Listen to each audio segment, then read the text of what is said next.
Hello, everyone. Michael Jordan fans are the best. And today we're going to be talking about this subject that's come up over the last few years about how Kobe Bryant is not past LeBron James, or how LeBron James passed Kobe Bryant in the GOAT debate. But first, let's welcome the panelists here. We've got Hoop God. How are you doing today, sir? Man, I'm doing great. I'm ready for an epilogue from last Sunday. It's imperative that we destroy these narratives. You look like Black Noir from The Boys. Hey, AOH, you inspire me, man, with the shades. I'm like, hey, I got to get right. I have a hard enough time seeing here. It looks even darker there. Can you see anything? We've got Steam Engine out in the woods. How are you today, sir? I'm well. I am awake, finally. Ready to get into it. We've got Robin, Sports and Fitness Rants. How are you today, sir? You guys know the deal, baby. You know the deal. Shout out to everybody in the chat, man. Once again, man, I am glad to be back with another Sunday live stream, man. Shout out to everybody on the panel. You guys know the deal. Let's roll. We've got AOH. How are you today, sir? Good morning. Good morning. I always follow Robin. No matter how energetic I try to be, it sounds ridiculous. We've got Jay Skapanek. How are you today, sir? I'm doing well. Thanks for having me. This is probably my favorite topic of any topic in anything in the entire world, not just basketball. So I'm ready to get into this, dig into it with you guys. Absolutely. And we've got Mel from Man Down Sports. How are you today, sir? I'm good, man. What's up, Dart? Good morning, everybody. Scab Attack, this is my first time meeting you. I think the first time being on the panel with my man at the top right as well. What can I call you, big dog? Top right, glasses, Steam engine. Hopefully, I got you, big a dog. basketball head works too. Nice to meet you, bro. Nice to meet you, man. And Scap as well. Nice to meet you. I'm subscribed to you for sure. I'm mad you're not subscribed to or familiar with Man Down Sports, so you're gonna have to go check my channel out. You got my word. I will. Thank you very much. Thank you, brother. Good to meet you as well here. Yeah, for sure. And I seen you on Jason Whitlock's show too. I just want to let you know that. Appreciate you. And we've got NMB Sports. How are you today, sir? I'm doing good. In Nico Harrison, we trust. He does it again. I'm feeling good about the Mavs next year. They're making some moves. Oh, that's tough. All right. So first, we'll start with Scap Attack, because I know this is one of his favorite subjects. And I know that you don't think that LeBron James is past Kobe Bryant, but why is LeBron James not past Kobe Bryant? Well, yeah, many think that my channel was created. I really dug into starting this channel and really building it about a year ago, a little over a year ago. And many think that I'm a LeBron hater, and that's where the primary amount of my content derives from. Not true. Actually, my strongest basketball take and my most passionate opinion has to do with Kobe, and kind of as it pertains in a way to LeBron as well. It's because like many of you, I'm about the same age. I grew up, I was a young fan of Jordan, but very young. Like I really became like an adult and an avid basketball fan watching Kobe Bryant. And I've seen every game Kobe Bryant has played, playoffs, regular season. While I haven't seen every regular season game of LeBron, I've seen every single postseason game he's played in as well. And that's the thing, the really crux of the point behind the GOAT debate with Jordan and LeBron. The thing that annoys me is not that the premise that LeBron is up there with Jordan or maybe has surpassed Jordan. It's the fact that he hasn't ever gotten by Kobe. Kobe is the gatekeeper to the Jordan conversations, and LeBron never got there. Why is that? Why do I feel that way? Let's just break it down. Overall game. I'll give LeBron, begrudgingly, I'll give him court vision and, just in general, passing. I'll give him the check mark in that. So to speak, not necessarily making teammates better, because I don't think that's the case at all. But just in terms of his overall court vision and passing, we'll give the check to LeBron. Look, he's 2-3 inches taller, 40 pounds heavier, 20 to 40 pounds heavier than Kobe whenever you're looking at their play height and weight. So I'll give him the check mark in rebounding too. In terms of scoring, Kobe Bryant is arguably the greatest scorer in NBA history. I put him right up there with Will Chamberlain and Michael Jordan. To me, that's the gold standard, those three guys. And if you want to, expand beyond those three, I would look for maybe a guy like Kevin Durant, arguably above a LeBron James.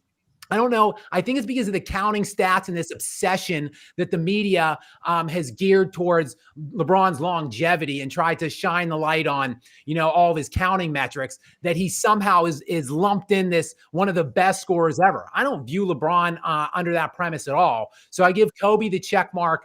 Absolutely, definitively, offensively. Defensively, you can say maybe a toss-up, but I say Kobe Bryant has, he's tied with Michael Jordan, Kevin Garnett, and Gary Payton with 9 All-NBA first-team defensive selections. That's the most in NBA history.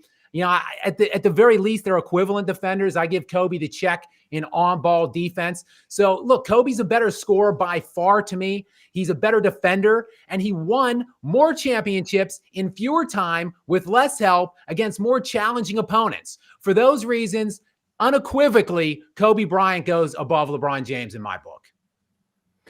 Mel, what do you got to say about all this? Yeah, so LeBron never passed Kobe. LeBron never passed a couple of guys, even after Kobe. So the way I look at it, if I'm grading a basketball player, I'm grading them on how much basketball they mastered, right? How good did you get as a player? How many holes or how many flaws do you have in your game? Kobe has less flaws, less holes in his game, and he mastered more basketball than LeBron did. So if you look at it like martial arts, and I'm trying to get to a black belt degree, I'm trying to rise all the way up. There's certain things that I have to master. I have to be able to break the board. I have to be able to do this. I have to do that. Like, I'm mastering so many different things and techniques in order for me to achieve all the way up to black belt status, right? And LeBron is still trying to achieve things. He still can't shoot free throws. He still can't play efficient. He still can't play really good without the ball. He needs the ball. In order for him to start this offense, he needs a high screen and roll to be this man. Like, he can't use just his skill and technique, something that he worked on in the gym, to beat one defender without a screen. He needs a screen to initiate all his offense. He's always looking for a mismatch off that screen. Can I bring a big man up here and get him in a screen and roll action and get a switch and take advantage of him? But Kobe and Mike, that's quite simply that, I got so much in my arsenal. If I got a bigger guy on me, I got something I can use on every area on the court. If I got a smaller guy on me, I got something I can use against him on every area of the court. But for LeBron, it's always high screen and roll for him to get an advantage, right? He needs shooters, because if the paint not wide open for him, his offense is almost dead, right? So he had to have the paint wide open. Point guards can't play point guard with him. So if I'm a great point guard like Rondo, I got to figure out how to play off the ball and catch and shoot for LeBron, because he can't play off the ball. If I play against with a good post player like Shaq or Kevin Love or Chris Bosh, they got to learn how to become 3-point shooters, or they can't play with me. Ben Wallace and Shaq look horrible playing with LeBron James. So the way his game is, his flaws, in order for you not to see them, you have to have perfect teammates around him that specialize in his flaws. I have to have shooters. I have to have this and that. It's just too much that you have to have. And that shows you how much he's lacking and how much he's leaving to be desired. And Kobe don't have all that. So it's simple for me. I don't go into all that resume stuff. Of course, that counts when you're actually making a greatest of all time list. But if I'm just grading the player, Kobe grades way higher than LeBron James. So LeBron never passed Kobe as a player. So I don't know why he's trying to go and use the backdoor approach by saying, let me beef my resume up. Therefore, you have to say I'm past Kobe. But he's not past Kobe at all. All right, Nick, what do you got to say? Yeah, a lot of good points. I was going to echo something that Scap said about, I started my channel just making edits. Like, I just kind of got bored over COVID and was just wanted to make some sports videos, right? And then kind of got drug into this whole the MJ and LeBron thing. Not that I'm complaining, but kind of same thing. I didn't really plan on being on camera as much as I have been. I really just wanted to make videos and kind of just leave it at that, right? So I agree with this whole, I'm just a Mavs fan, and I'm kind of now entrenched in this thing as well. I kind of wanted to go back something Gilbert said that bugged me and kind of I think is one of the main reasons we're talking about this, right? He said there was MJ, and then all the way down, he said there was a huge gap between second and third, and he had LeBron over Kobe, right? And I kind of brought this up in my debate with Hoop God about Kobe, and it is the Kobe curse, right? And this is a compliment. You know, he is the closest thing we've seen to Jordan, and I think we haven't really fully appreciated yet because he came back to back after Jordan. And I think in our minds, we just think there's no way someone could be as good as Kobe has been compared to someone like Jordan, you know, literally coming in off the tail end of Jordan's career, right, for his second three-peat in Chicago, right? And so for me, for you to say LeBron is better than Kobe, right, but you think Jordan is so much better than everyone else, those two things didn't really line up to me, correct? If Kobe is the closest thing we've seen to Jordan, but you think there's this huge gap and you put LeBron somewhere over Kobe in there, I just don't think that logic adds up, right? If MJ is your status quo of the GOAT, for which I think all of us on here agree, you have to admit Kobe filled those shoes pretty well, stylistically, mentally, right? He really does check off a lot of the things that if you were going to recreate Jordan, Kobe did a pretty damn good job, right?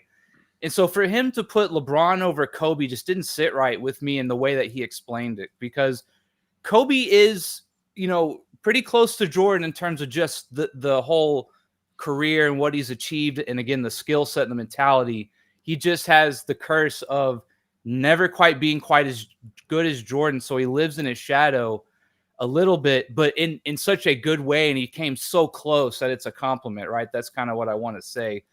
So that's kind of what I wanted to start with, is the way that Gilbert said there was this huge gap, but yet LeBron's over Kobe. Well, to me, Kobe is about the best mold we've seen of Jordan, right? So that logically just didn't make sense. That's the main point I wanted to start with personally. All right, real fast. We got a super chat came in from Gary, and I believe that Sports and Fitness Rants, you have your monetization back, correct? Oh no, You're muted. You're muted. Oh yeah, well, you know, we'll see what happens. You know, YouTube controls these things. But once again, I'm not in it for the money, so it doesn't matter. I believe this is. I think you said. I thought you said that you got it back today. I'm supposed to today, yes. Okay, I think it's to you. Do you want to respond to this? You got a minute to respond to it. Yeah, what do you say? What do you ask me? Salute. Keep that same energy. I love your dedication to sports and fitness. Thank you for that 90s Magic video. Who is the MJ of football? $5. Oh, once again, shout out to Gary, man, for all the support, man, for my channel. The MJ of football. Ooh, that's a good question, man. I'll be honest, man. I'm a New York Giants fan from way back, man. I'm gonna go with Lawrence Taylor, baby. All right, Lawrence Taylor. All right, Hoop God, what do you got to say about the whole Kobe LeBron discussion? So yeah, just to echo what Scap has stated, what Nick stated, and also what Man Down has stated. I wanna bring a different dynamic to this discussion, because this is what I look at as well. Let's remove the accolades, you know, the quote unquote MVPs, because I feel like that's more so voters biasness and, hey, we just like this guy over this guy. And let's just get to the production. Okay, so when Kobe Bryant and LeBron James faced off out of 22 games in their career, okay, LeBron's team won 16 times, Kobe Bryant's team won 6 times, right? But if you go into detail and you start to find out, well, who was when they matched up, okay. This is on ESPN.com, because I know a lot of the, I call them the LePan handlers. They'll say I'm capping, but it's an easy search, really. If you go on ESPN.com, it'll show you that when they guarded each other in those matchups, Kobe Bryant shot 52% from the field. Remember, but Kobe's inefficient if you let them tell it. And when Kobe Bryant held LeBron, he shot 27% from the field. I mean, the man couldn't even shoot in the 30s, for crying out loud. But let's go a little further. So doing a little bit more research, Kobe Bryant's highest scoring seasons versus LeBron's highest scoring seasons. When Kobe Bryant averaged 35 points per game, if I'm not mistaken, it was 05-06. That is higher than any of LeBron's point per game seasons, with less spacing, by the way, because this is the dead ball there. His second leading scorer was 31.6, which was closer to LeBron's second season at 31.4. I believe that's the year he won the scoring title, but Kobe won the MVP. But let's take it a little further. Kobe Bryant has more 40-point games than LeBron, more 50-point games than LeBron, more 60-point games than LeBron. And we all know Kobe has the famous 81-point game, which LeBron has never cleared 70. Let's go a little further. Even in those 40-point games, Kobe Bryant shot over 50% from the field 62 times to LeBron's 55. But remember, Kobe's inefficient. See, when you start to research, you can easily dissect these narratives that the media has created to try to do what? Marginalize Kobe because he dominated LeBron at every asset of the game. But let's go a little further. When I'm looking at a one-possession defender, right, I'm thinking of two guys, Michael Jordan, Kobe Bryant. You know why? Because they are going to take it personally that I am going to stop you from scoring so my team can get an advantage. I don't see that in LeBron. Even when we go to the finals, he couldn't guard Tony Parker, couldn't guard Jason Terry, couldn't guard Kawhi Leonard. This is before Kawhi Leonard even emerged to be as great as he is now. He couldn't even guard Kevin Durant. When they beat them in 2012, Kevin Durant still averaged over 30 and shot over 50% from the field. 2015, he couldn't guard Andre Iguodala. Again, with the Golden State Warriors, he ran from Kevin Durant when he hit that pull-up three in transition in game 3. You would never see Michael Jordan or Kobe Bryant do anything remotely close to that, okay? Because what's the old saying? My man down here, man down sports, hand down, man down. But, hey, if you hit the shot, that's just better offense. But the fact that you don't even go out there and try to contest him, that shows me psychologically you're weak. Mentally, you're weak. I don't need a guy like that on my team. I mean, I'm just being honest. But let's move on to the Olympics. Oh, I'm sorry. Hoop God, we're gonna move on. We got some super chats. So real fast, we got from the Fam God, we got $199 US. Love Scap Attack, goated content. Real fast, if you want to address that, Jay, I want to address for anybody that's new to the channel, please say that who you're super chatting to, because I can't see from my end who you're super chatting. So I seen another one that came in that didn't say who it was to. But Jay, do you want to address this at all, or? Yeah, just thank you so much for the support. Like I said, I started my channel about a year ago, and the views and subscribers are what they are. But the actual support, engagement, and interaction that I get on the channel is just blows my mind. You know, how many comments and stuff I get on it. And I love to jump in the comments. So, I just really thank you so much, guys, if you're on here, and I appreciate all of your support. We got another one from Liquid Swords. Poor Bronny got his dad's brick jeans. Steam Engine, do you want to address that real fast before I don't know who it went to, so we'll do that. And then you can go and do, well, actually, there's some more that came in real fast, but do you want to address this real fast? Yeah. I don't quite feel bad for Bronny yet, but it's getting there. 2 for 9 off his first clip. He looked, I mean, what the hell am I going to say? My fat ass is in this basement in my tent with sneakers talking, but he looks like a basketball player, and he's set up for failure. It's kind of, it's hard to watch, but I'd like to see him like come out and like openly denounce, not denounce like wanting to be like his dad, but like letting people know he's his own person. And then maybe he has a shot, but other than that, nah, dude's probably going to average maybe 33-34% from the field, maybe 8 points a game. But the Sports Center ticker will always say, like 0 turnovers or 30 minutes played, whatever makes it look good, Absolutely. We got another super chat from Gary for AOH. It says, salute AOH, you're single-handedly changing narrative day by day. Never let the fro go. Who would like to be the face of today? Who would you like to be the face of today's NBA? Thank you. Yeah, I work on it. Those videos with visual evidence take a while, so I'm glad people like you watch them and appreciate them. No, man, I look good. I will never get rid of this. Man, we've talked about the face thing on here a few times, and it's really sad to say that I can't claim to be excited about anyone becoming the next face. There isn't, even if you're a skilled player, there just isn't anybody that I'm like, wow, you check all the boxes for me, and you should definitely take the lead.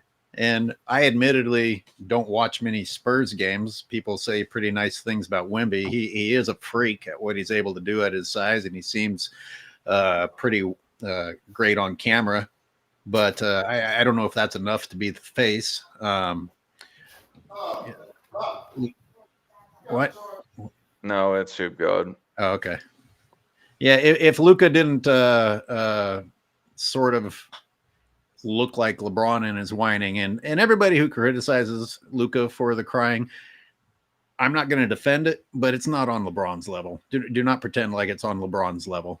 But yeah, sorry. My answer is that I'm not inspired by any potential faces, and maybe that's why we've lingered for so long, or maybe the NBA is spending so much time marketing a dying star of LeBron James that we aren't looking at who the next face should be. All right. We got another super chat from John Choi. Just said it's complete crap for $5 US. I don't know where it went to. There's That's another some scab one. stuff right there. Yeah, that's probably me. Oh, okay. And then for there's another one for from Gary, $5 US. Salute, Scab. Thank you for coming back. You know I love your work and rock with your channel heavy. If LeBron was drafted in '84, how would his career go? Yeah, I mean, look, LeBron, and I don't want to, usurp any more time than I already have, but I did just want to piggyback just a couple things I heard. The 40, 50, 60 point games. I mean, that's a great metric in really, it's a great case study in, elite high level ability of scoring. And Kobe, again, is top 3 in all of those. And it's not even close, by the way, with LeBron and Kobe in respect to those 40, 50, and 60 point games. I mean, I think Kobe has like 122 40-point games. LeBron has like 77. It's 25 50-point games for Kobe to 14 for LeBron, I think. And then 6 60-point games for Kobe to 1 for LeBron. And look, this is LeBron playing much longer than Kobe at a much healthier level. And then segueing into this generation, this era that we're in, like post 2013, where like pace and scoring are on the absolute uptick. It's unbelievable. Like these last 2 seasons, this year and last, mirrored the 60s in terms of pace and scoring. The NBA Kobe lived in for his entire 20-year career was like in the mid to upper 90s. And yet he still is like top 3 all time in 40, 50, 60-point games. Kobe was a high level scorer, an endless bag. Kobe had the biggest bag in NBA history, in my humble opinion. LeBron's bag is minuscule. It's tiny. And had he been drafted in 1984 and come up in that slugfest, in the deep, now the defense really didn't start ratcheting up till like the 92, 93 season, but still, had LeBron played in that, and really LeBron's go-to move is put his head down and just ram people underneath the basket and try to get layups and dunks or get to the free throw line. Yeah, that wasn't really working necessarily in the late 80s and early into the mid 90s and upper 90s. So, I mean, look, LeBron, he's an athletic specimen. He takes care of his body, allegedly maybe a little too much care to his body, if you believe the smoke behind the several legitimate looking steroid allegations surrounding him. But just the freak athlete that he is, and the meticulous care that he takes of himself. Look, he would be a legitimate NBA player, if not like an upper tier NBA player, one of the 10 best players maybe in that era had he played, maybe, I don't know, 10 to 15 to 20. But I mean, would he have succeeded at the level that he did today, where the NBA essentially is completely like built for his success? I don't think so. And this is my final point on this. One quick final point. There wasn't the player movement that there was now back then. So LeBron would have been stuck basically wherever he got drafted. And as we know, the only reason he won anything is because he just jumps from one ready-made championship team after the next. I just want to thank Mark Law and Skeezy F Baby, I believe, for some of these super chats. We're going to go on the Speed Engine, though. Speed Engine, what you got to? What's your takes on all of this Kobe versus LeBron stuff? It's tough to follow Scap because he has numbers and I just have opinions, but I do think it's a little bit different. I've been alive for Jordan. I've been alive for Kobe. I've been alive for LeBron. I think a basic eye test will tell you that Kobe was better. I think years from now, everyone's going to look at stats. And I think that's what LeBron and that's what Clutch is kind of depending on, because there's not going to be any context. But if you were alive during the Lakers 2-3 piece like I was, and I was a Laker hater. I couldn't stand Kobe. I couldn't stand Shaq. Couldn't stand Rick Fox. None of them. And I still remember to this day Mike Bibby getting up with a bloody nose talking about he fouled Kobe. And that was the Tim Donaghy series. So, like I said, couldn't stand the Lakers back in the day. But, you know, even when you compare the two, you see the work that Kobe puts in, or you saw the work that Kobe put in. And this is pre-social media. You didn't hear about it. You weren't told about it. You just saw the impact. I think LeBron's the exact opposite. We're consistently told what he does. And I think that's to overcompensate for the fact that he is on steroids. The idea that LeBron is more often compared to Magic than he is Jordan, I think that in a way is a cop-out to kind of give him a little bit of grace to say he doesn't need to be like Jordan because he's more like Magic.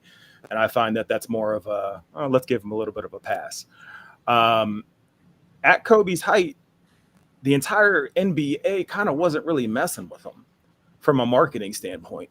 I mean, he was dealing with the rape allegations. He was dealing with the beef with him and Shaq.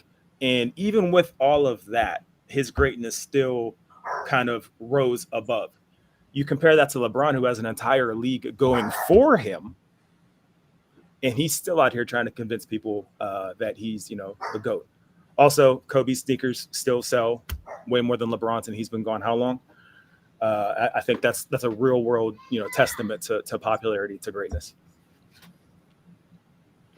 All right, real fast. We got a couple more super chats that came in from Tyler Dunn. Thank you for the statement. It's for Scap Attack. And we got another one here. I don't know what this is, but 899 INR. I don't know what that translates to in US dollars, but it's red, so I think it's a lot. It boggles my mind that this dude does not have a pull-up jumper and pays his minions to say he is clutch. No sane player would drive for the last shot of the game. Scap and AOH, please respond. If you want to respond first, AOH, and then Scap. Yeah, that's a great point. Being afraid to take an open jumper and prefer to go to the lane. Yeah, he doesn't have that go-to game-winning shot. If anything, that's quite the testament against LeBron James. Especially with the amount of time that he's had. How many times did we see Jordan or Kobe come back from the offseason with a new weapon, and LeBron comes back with new excuses? He doesn't find a way to overcome any area that he needed to overcome, other than having the fan base and the media say, well, it's okay because let's forgive him because. But that's not inspiring. It's disgusting. It's the basis of my hate for LeBron James, and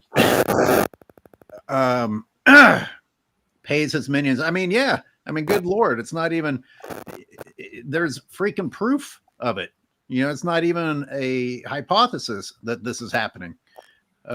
It's an ongoing campaign. There's an ongoing funding behind pushing the idea of LeBron James. And even before we had confirmation of that, you could just tell by the way these guys are talking.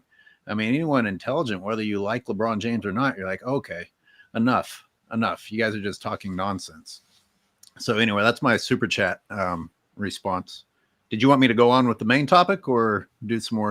Well, they're looking for Scap, and just to move forward, I'm blessed, and I'm going to speak for the whole panel with all these super chats, but I'm just going to flash these on the screen unless they come up as red, because we got to keep the show going. But thank you. I will flash them on the screen though. What do you have to say about this, Scap? Yeah, it's one of the primary reasons that Kobe will forever and always be above LeBron is because of that, the Mamba mentality, so to speak. But, synonymous with Mamba mentality is like the alpha mindset, the closer, the killer, whatever. Like these kind of synonyms that have never been used to describe LeBron James. So a lot of it does just go to like straight mindset. I mean, LeBron, he just doesn't want to take those shots. You know, we've seen him pass over and over and over again in those big situations. He has to systematically stack guys around him that want to take those shots, that can take those shots. You know, I mean, I'll get out here real quick, but like Kobe was taking those shots when he was 18 years old. You know, it's been well publicized, the air balls against Utah, but look at the courage that took for a young kid, like barely established in the NBA, he was maybe 18 or 19, to take like 3 or 4 successive, like game altering shots. He missed them all. That kind of failure didn't cripple him though. It emboldened him to go and work and get better and to come back and make those shots. LeBron lacks the courage and conviction to even want them.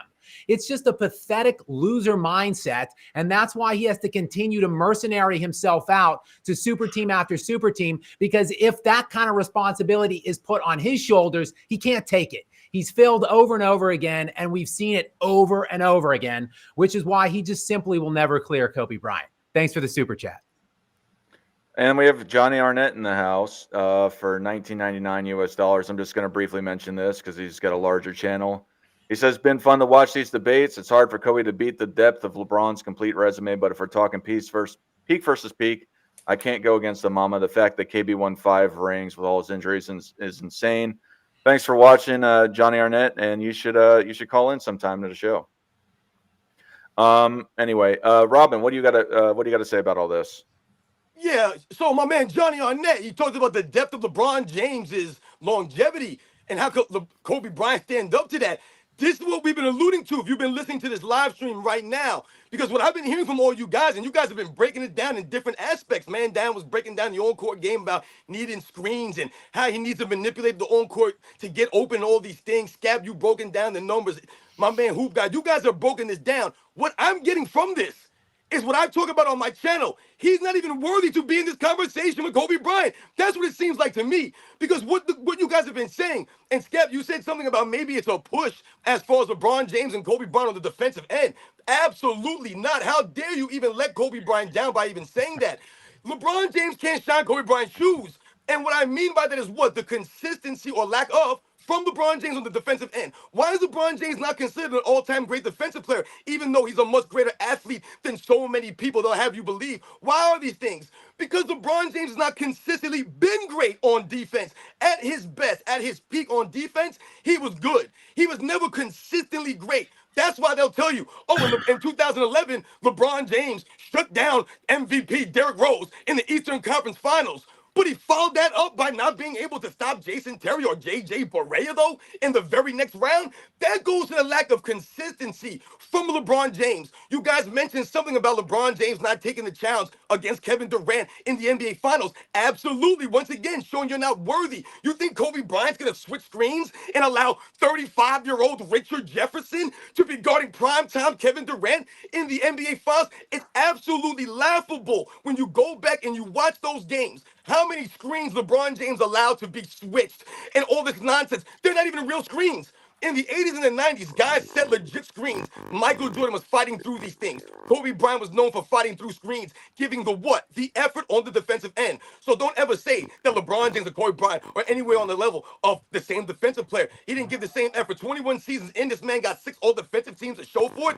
That's laughable. Absolutely laughable, man. Let's think about the Olympic Dream Team, where Kobe Bryant absolutely embarrassed LeBron James just through his work ethic. You got guys like Chris Bosh talking about, yeah, man, I thought I was going to get there early and be the guy. And Kobe Bryant's already covered in sweat, man. This dude was the standard, like Michael Jordan was. It don't have to necessarily do with the on-court game. And you guys mentioned that. Once again, not worthy to be compared to Kobe Bryant. Kobe Bryant had a go-to move at the end of games. He knew where he was going, whether it was a bad shot or a good shot, whether it went in or not is irrelevant. You guys said it before. He was willing to take these shots. LeBron James, not willing. So he's not worthy to be compared to a Kobe Bryant in the all-time rankings. That's why I always tell people, LeBron James will never be a top 10 all-time player. He's not worthy to be in these conversations, man, and he's not worthy to be compared to Kobe Bryant, man. What do you got to say about this, AOH? Well done, sports and fitness. Well done. Let me have a different approach. I'm not gonna try and debate by numbers whether Kobe and was better than LeBron. I would rather talk about the timeline of when the fans were told things. I remember a time, and I brought this up before, Hoop God says he remembers. I remember a time when we were told that Kobe was better than Michael. Kobe was, for a period of time, put in the number one spot. And that's while Kobe was in his prime. For some reason, it's important for people to think that they're watching the best ever, or it's important to at least get people talking about whether they are watching the best ever. And then that disappeared. But look at LeBron's hype. LeBron was being declared the best ever before he'd done a damn thing. And that's super suspicious. Whether you think LeBron ended up being the best ever or the greatest ever, he was anointed before he'd done a damn thing, much less get anywhere near the number of rings of Kobe or Michael. I mean, he's still, you have to count bullshit rings in order for him to even be near the number of rings that they have. But forget the rings. Think about when you were told that he was the GOAT. It came ridiculously early for LeBron James. You have to question that by itself and think, wait a minute, something's going on here. If he could have become the GOAT later on, that's one thing. But you were already being convinced by the media, or at least they were attempting to convince you that he was the GOAT. And it happened a little bit with Kobe. Not much, but I do remember it happening. And I just was amazed at how quickly Kobe was shoved from that position in order to start talking about the next guy, which makes you think, well, this is just about talking about who the next GOAT might be rather than actually dissecting who the real GOAT is. And then after that, you can break down the style of play, like the dishing. You know, by the way, Scap, see, I cheered against Kobe. And regardless of the fact that I cheered against Kobe, you can still appreciate somebody's style of play. You know, I remember the air balls against Utah, and I was laughing and loving it because I didn't like that Kobe and Shaq and the Laker thing. And I tell you, I don't know if I commend taking all those shots, but I do commend not going down the path of Nick Anderson and just mentally being destroyed and never, ever being able to come back. You know, it does mean something to be the type of mentality to be able to come back and be like, nope, yeah, I messed up and I'm going to keep going. So I agree with that. And I commend that. And I've been thinking about this ever since I saw Daniel Gafford launched into temporary fame when the Mavericks were doing well. And you know what it looked like to me? It looked like LeBron James's career in Miami. You know, LeBron James catching alley-oops. LeBron James being the recipient of great opportunities. You know, you might as well put Daniel Gafford in the same conversation of greatness as LeBron James if you go back and you look at those Miami years. And anyway, let's move on. Last thing, Scap, this is for Scap. Kobe dished and created those opportunities for other people to finish like that more than LeBron did. LeBron was the recipient of those types of things more than the disher. That's my point at the end of that. Yeah, real quick, I just want to respond to sports rants and fitness and AOH. I agree, sports rants and fitness about the defense. I think Kobe, of course, has the check mark over LeBron. I was trying to throw a bone to I thought, I'm kind of disappointed. All of us agree in this room that Kobe clears LeBron. I was setting my trap. I was setting the stage and trying to throw a bone to some kind of a LeBron supporter in here. Maybe and just give them something. Give them defense, give them assists, something. But no, everybody in here is sane, level-headed, and a rational basketball fan. Is it too late to get FYF Sports in here? Is it too late? No, he's scouting for the Suns. Apparently, I asked. He was supposed to do a debate, but he's scouting for the Phoenix Suns Suns this weekend.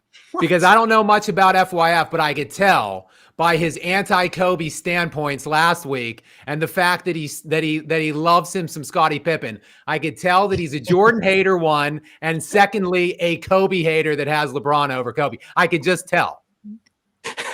No. Well, I'm going to go and I'm going to tell you guys why LeBron James is greater than Kobe Bryant. For one, Bronny James is in the league, so that makes him greater than Kobe Bryant, for one. Two, he won the bubble championship in Disney World. In 2016, he had Kyrie go and shoot him that last shot to win in a Game 7 series. He's the chosen one. No, obviously I'm being sarcastic here, but just to the point of it is that Kobe Bryant, in my opinion, objectively speaking, because there's some people that will go and say, oh, we're all just making up narratives. So think about it like this. For me, at least, when I think about greatness, it's about dominance and it's about impact and influence. So if you look at it, Kobe Bryant won 5 NBA championships, all NBA team caliber. He's won 2 scoring titles. It's the same amount of statistical titles. That means that he was greater than everyone in the league during that time with that. And then also, I think it's not even close about how much influence he had and impact on moving the league forward, pushing it to the next level. And this is something that I just hold against LeBron in general. He was sandwiched in by Kobe Bryant and Steph Curry in respect to the marketing value of players in the league. To say that he was the most popular, it's all pushed by the media. It's not something that the people had at least what I've seen, people talk more about Kobe and Steph versus LeBron. I just don't even understand how a lot of these things go. And all you guys were talking about the stats, talking about the character, talking about the defense. I think it's all relevant in respect to how he's also better than LeBron James. But I think even when you use the word greater, it's not even close, in my opinion. You can argue the statistical dominance, but he's got one more championship as a leader of a team, and the impact and influence is night and day, in my opinion. I don't even think it's close. But moving on forward for this, Robin, what do you think is the most ridiculous reason why people put LeBron James over Kobe Bryant? Well, you're seeing a bunch of these reasons in the comment section right now. If you're reading the comment section, we got some goofs in here like we normally get. You know what's funny? As a lot of people say that we are talking nonsense or we're saying this or that, but the same people keep you keep coming back. You keep coming back. And you know why you keep coming back? Because we got the facts over here. Scap, you said something about, we all agreeing and things of that nature. But we ain't all agreeing in the comment section, and we are not all agreeing out here in the mainstream media and with these other larger YouTube platforms and some of these other clowns with their podcasts, these ex-NBA players, man. So we're fighting an uphill battle regardless, man. And with people like you and some of the other guys on this panel, man, with your followings, man, the people that you have subscribed to your channels, you're making a difference because, once again, what we're doing here is setting the record straight, man.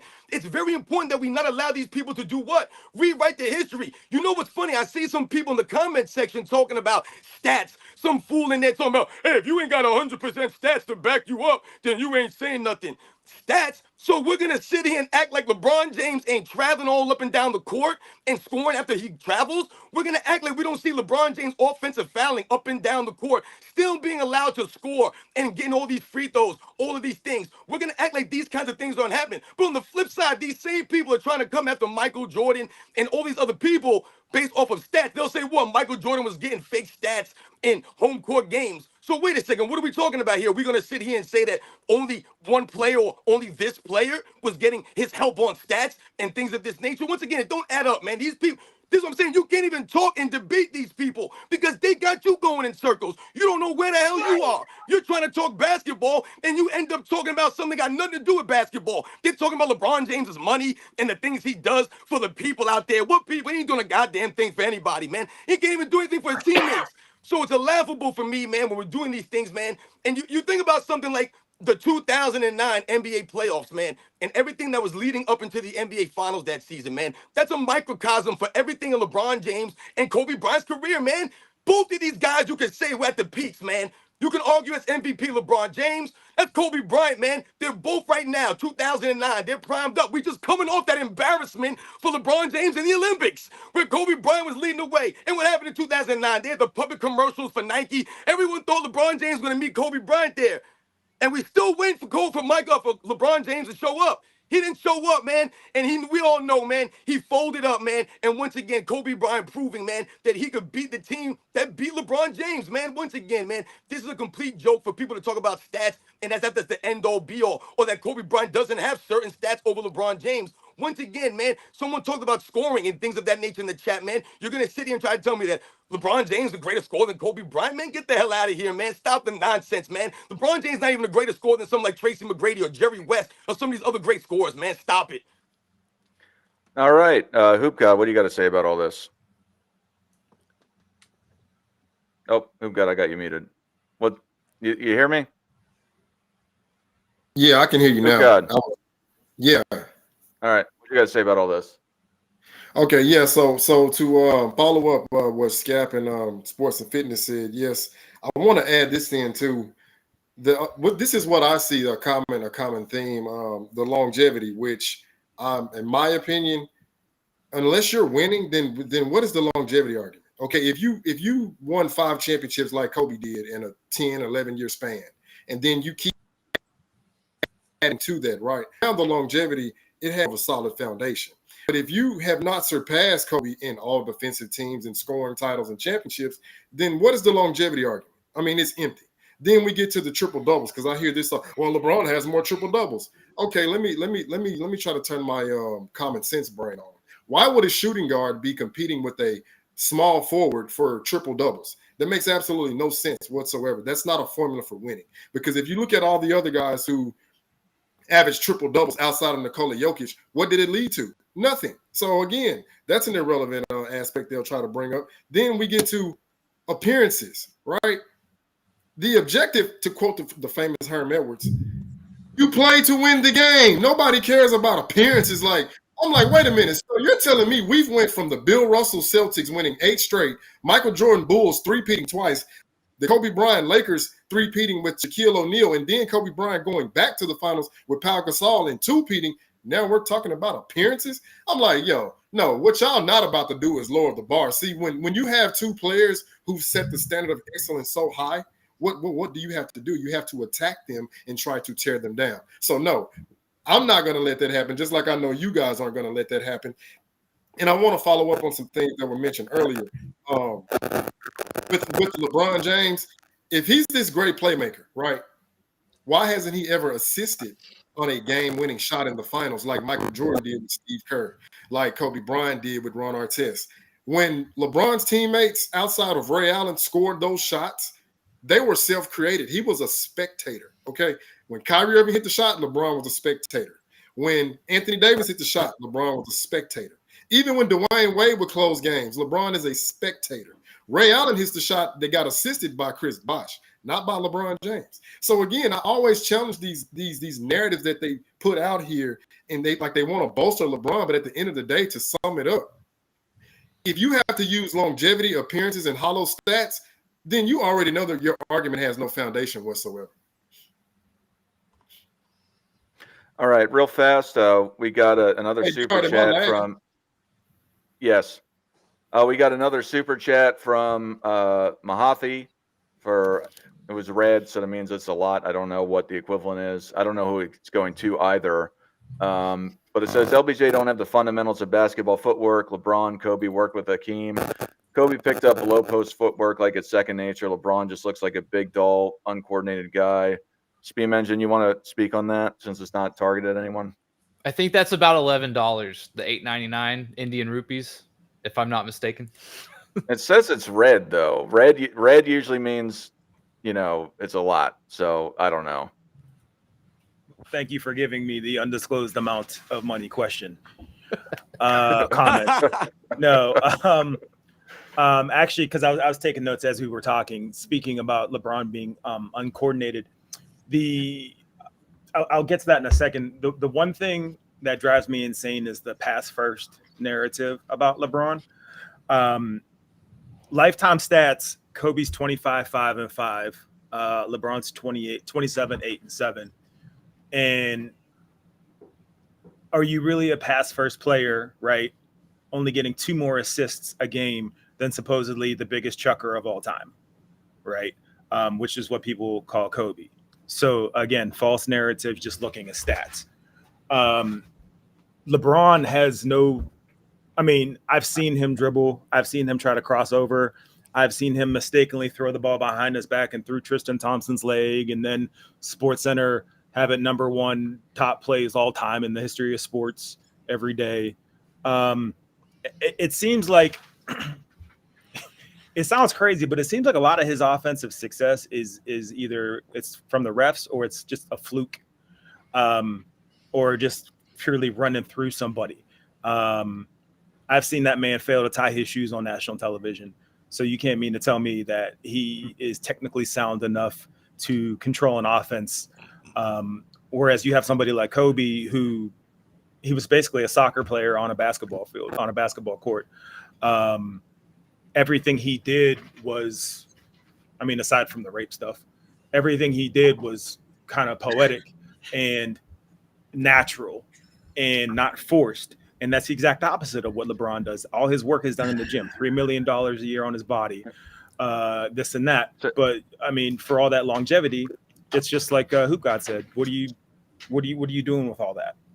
Speed Engine, we'll come back to you about this stuff. But Mel, you got a super chat, and then what do you think is the most ridiculous reason why people put LeBron James over Kobe Bryant? But if you want to address the super chat that was sent to you.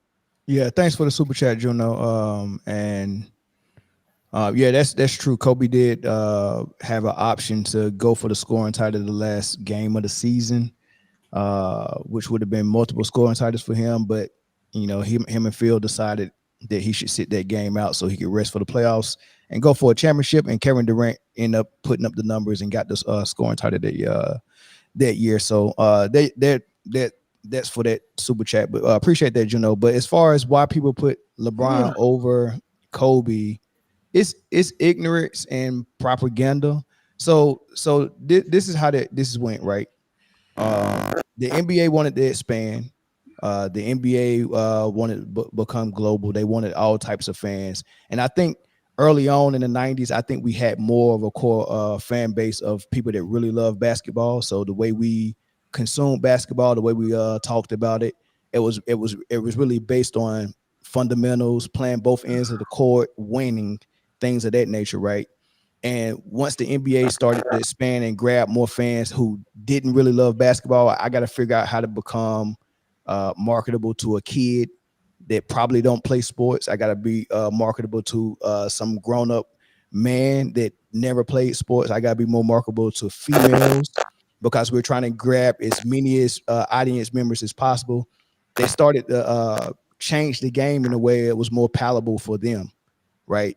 And then you get the debate shows coming along, and in order for entertainment to be built around the NBA, they start discussing basketball just for debate purposes, and they start throwing these stats all out of the place. And they really taught these casual fans that the NBA brought in how to consume and talk about basketball, and it was just about stats, right?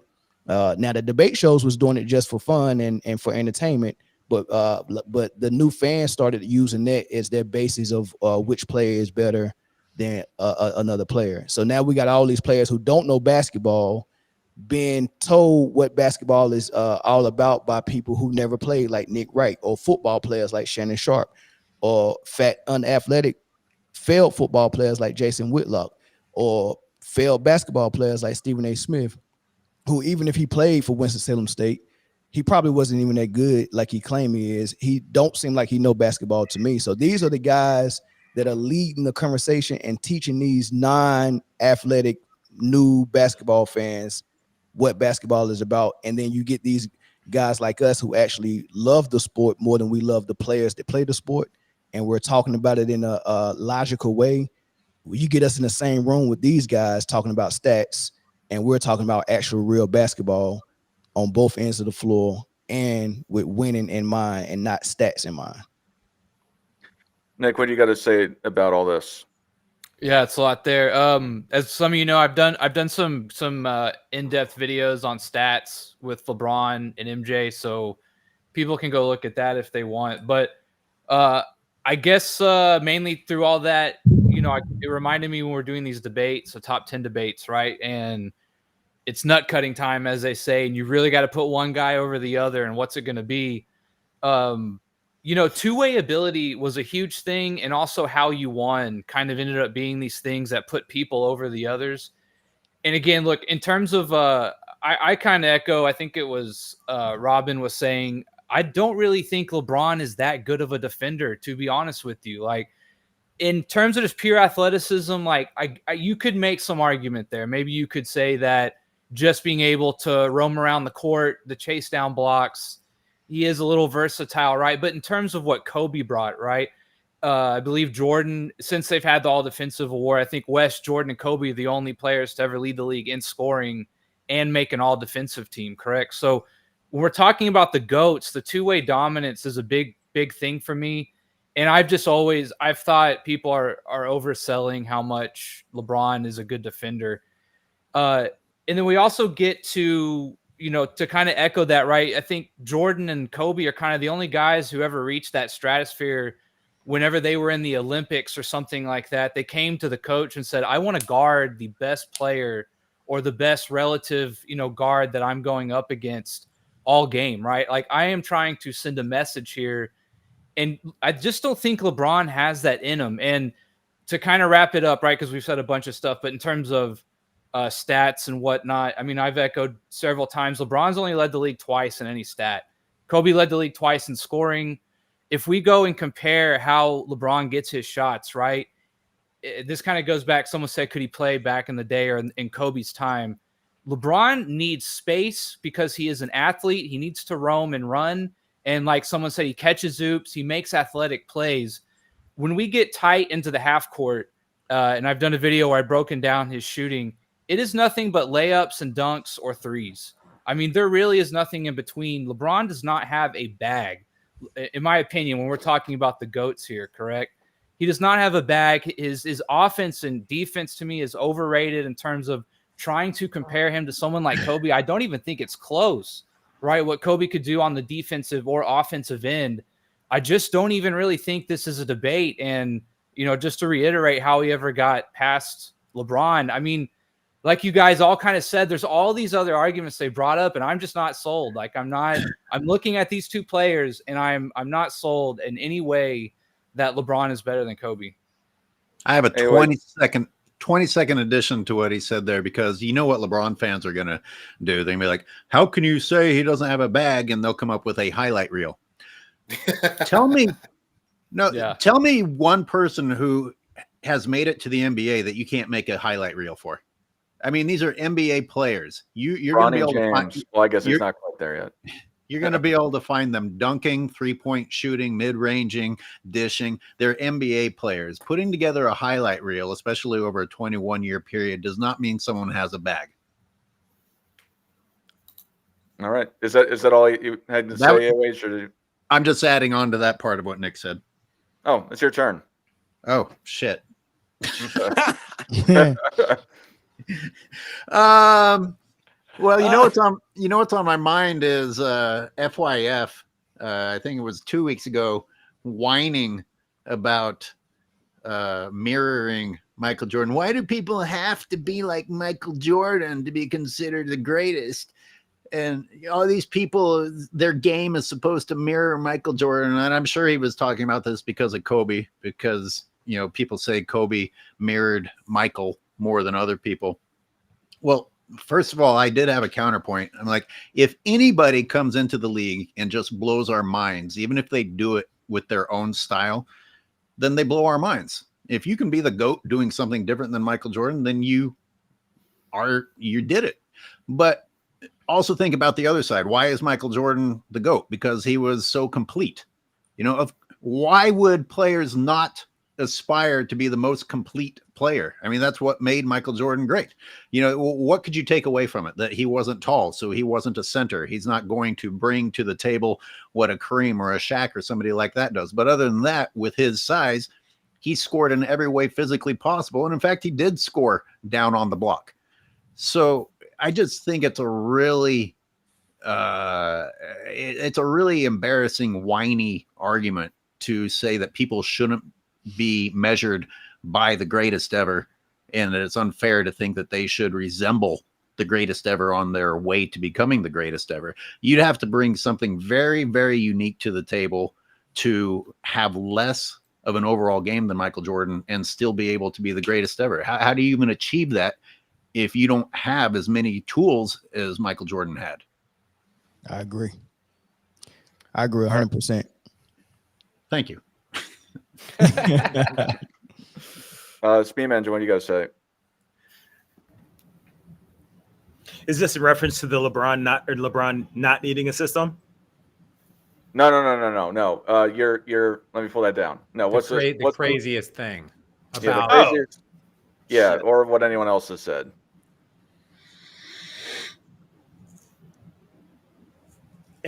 I gotta go with the pass first narrative. Again, I got to come back to it because I think it was mentioned in the chat a couple of times. I think it's either this upcoming season or the season after that.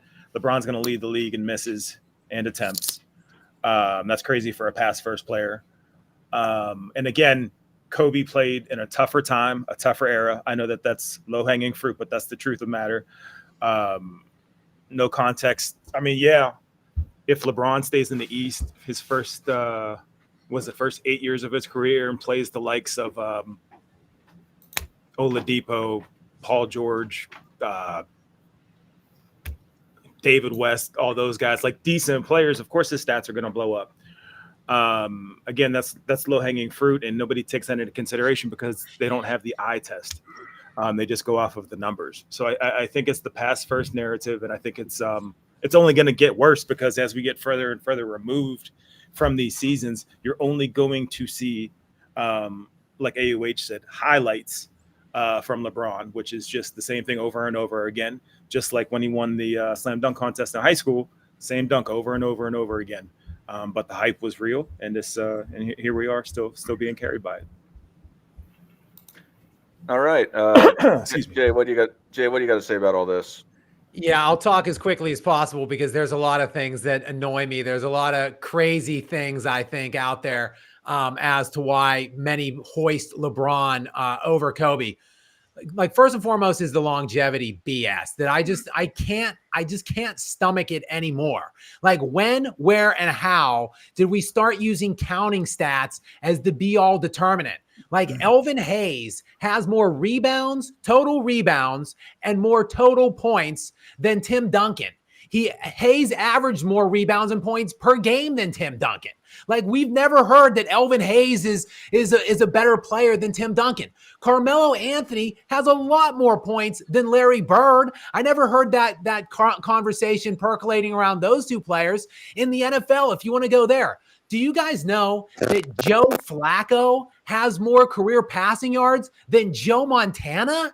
Like, it just doesn't make sense. Frank Gore has more rushing yards than Barry Sanders. Nowhere at any point in time have we been championing these like longevity counting metrics. It's about peak dominance, like at when you're at the top of your game. So that's first and foremost is the counting stats. Also, you can go to the per game stats. Someone mentioned it earlier. It's Kobe about 25, 5, and 5 per game.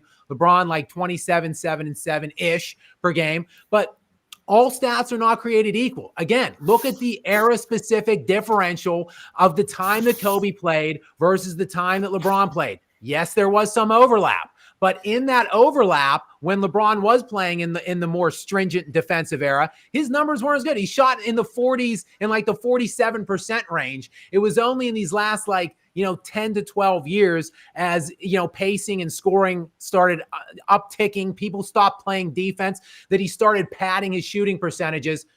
And let me get on to shooting percentage too, by the way, because that's another one that annoys the ever-loving hell out of me. Oh, well, LeBron's just more efficient than Kobe. Like he's just a better scorer because he's more efficient. Why? Oh, because he shoots a higher field goal percentage or a higher effective field goal percentage.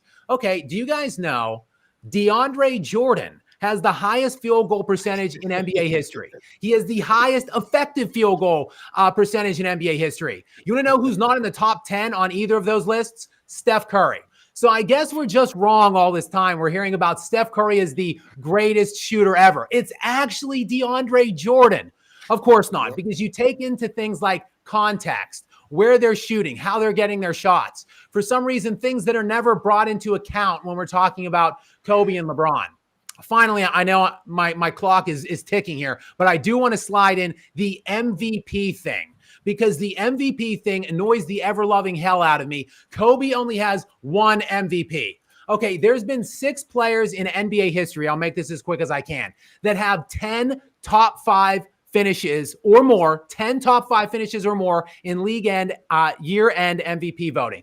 Only 6 guys: Kareem Abdul-Jabbar, LeBron James, Kobe Bryant, Bill Russell, Will Chamberlain, and Michael Jordan.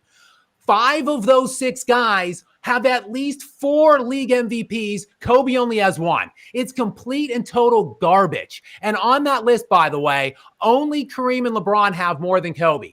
Kareem has 15 top 5 finishes in MVP. LeBron has 13 top 5 finishes. Kobe has 11. Somehow Kobe only gets 1 league MVP. So I'm sick and tired of hearing about, oh, well, Kobe only has 1 MVP. And while I'm not going to dig into this, because yes, I've talked a bit here, the Shaq carried Kobe thing is another thing that absolutely destroys me every time I hear it. Like, tell me somehow that your IQ is below 80 without telling me it. Utter the line, Shaq carried Kobe, or Kobe was like a second option on the team. Get out of here with that. So I'll open it up. I'll let other people talk. But if you want me to come back and squash that Shaq Kobe thing a little more specifically, just let me know. Hey, can I piggyback on the longevity thing real quick? Yeah. Yep. So people got to be honest about the longevity thing, because being able to play past 35 because you went and found a younger guy that is equal or better than you, and somehow you was able to get him to acquiesce to you and kind of like, make it seem like you're still the main guy on the team, but he's really carrying you. And then the media is doing your bidding by telling all the other people that you're still the guy. That's what LeBron specialized in. I mean, Kareem did it, but he didn't do it purposely. He's an older guy, and then you get Magic, who's a guy that's as great as you and younger than you that can carry the load, right? Shaq kind of did it with Miami with Wade, but with Kobe and Mike, there was such guys that wanted to do it by themselves, or not by themselves, but they wanted to lead the charge.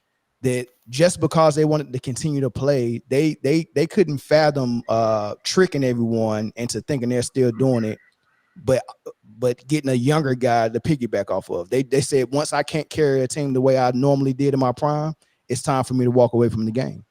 But LeBron won't walk away from the game and pass the torch to someone else. He's just walking out there looking like the Walking Dead. Anthony Davis is carrying him. He needs more help. But then the media is going to tell you that he's doing it, and we've never seen someone at this age play this well, which is not true. If Michael Jordan decided that he wanted to go play with Tim Duncan instead of retire, he would have been playing phenomenal basketball and playing meaningful basketball in the playoffs, just like LeBron. Same with Kobe. If he wanted to say, hey, Lakers, I want you to go ahead and go find me a superstar that's in his prime, bring him here. So that's my longevity piece. It makes no sense to me. When you watch the actual game, Michael Jordan on the Wizards actually played better than LeBron. And I think I seen either Scap or Angro Hoops fans do a side-by-side comparison of that, which was really good, right? Then the last point I make about the go ahead, Dart, my bad. Yeah. Let me do my thing, and we're going to move on to the next segment. Okay. Yeah, for me, the most ridiculous thing for why people say that LeBron is greater than Kobe, and it's to the point of where they say he's the GOAT, is winning in 2016 against the Golden State Warriors, who they conflate as being the 2017 Warriors with Kevin Durant. Because all of a sudden, the 2016 Warriors is the greatest team of all time. They don't have Kevin Durant. They have the injuries. They have the technical fouls. Draymond Green getting kicked out of the finals. but then they say that that's what made, and him himself said that that's what made me the GOAT, is going over and beating the greatest team of all time.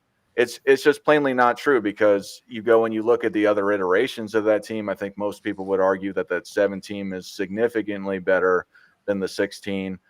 And just in general, they go and they just completely omit and disregard any of the opponents that Kobe Bryant faced going through his playoff runs in the Western Conference or Western Conference specifically, i.e. the Spurs, who essentially, if the Lakers weren't there, could have possibly even, 7-peated.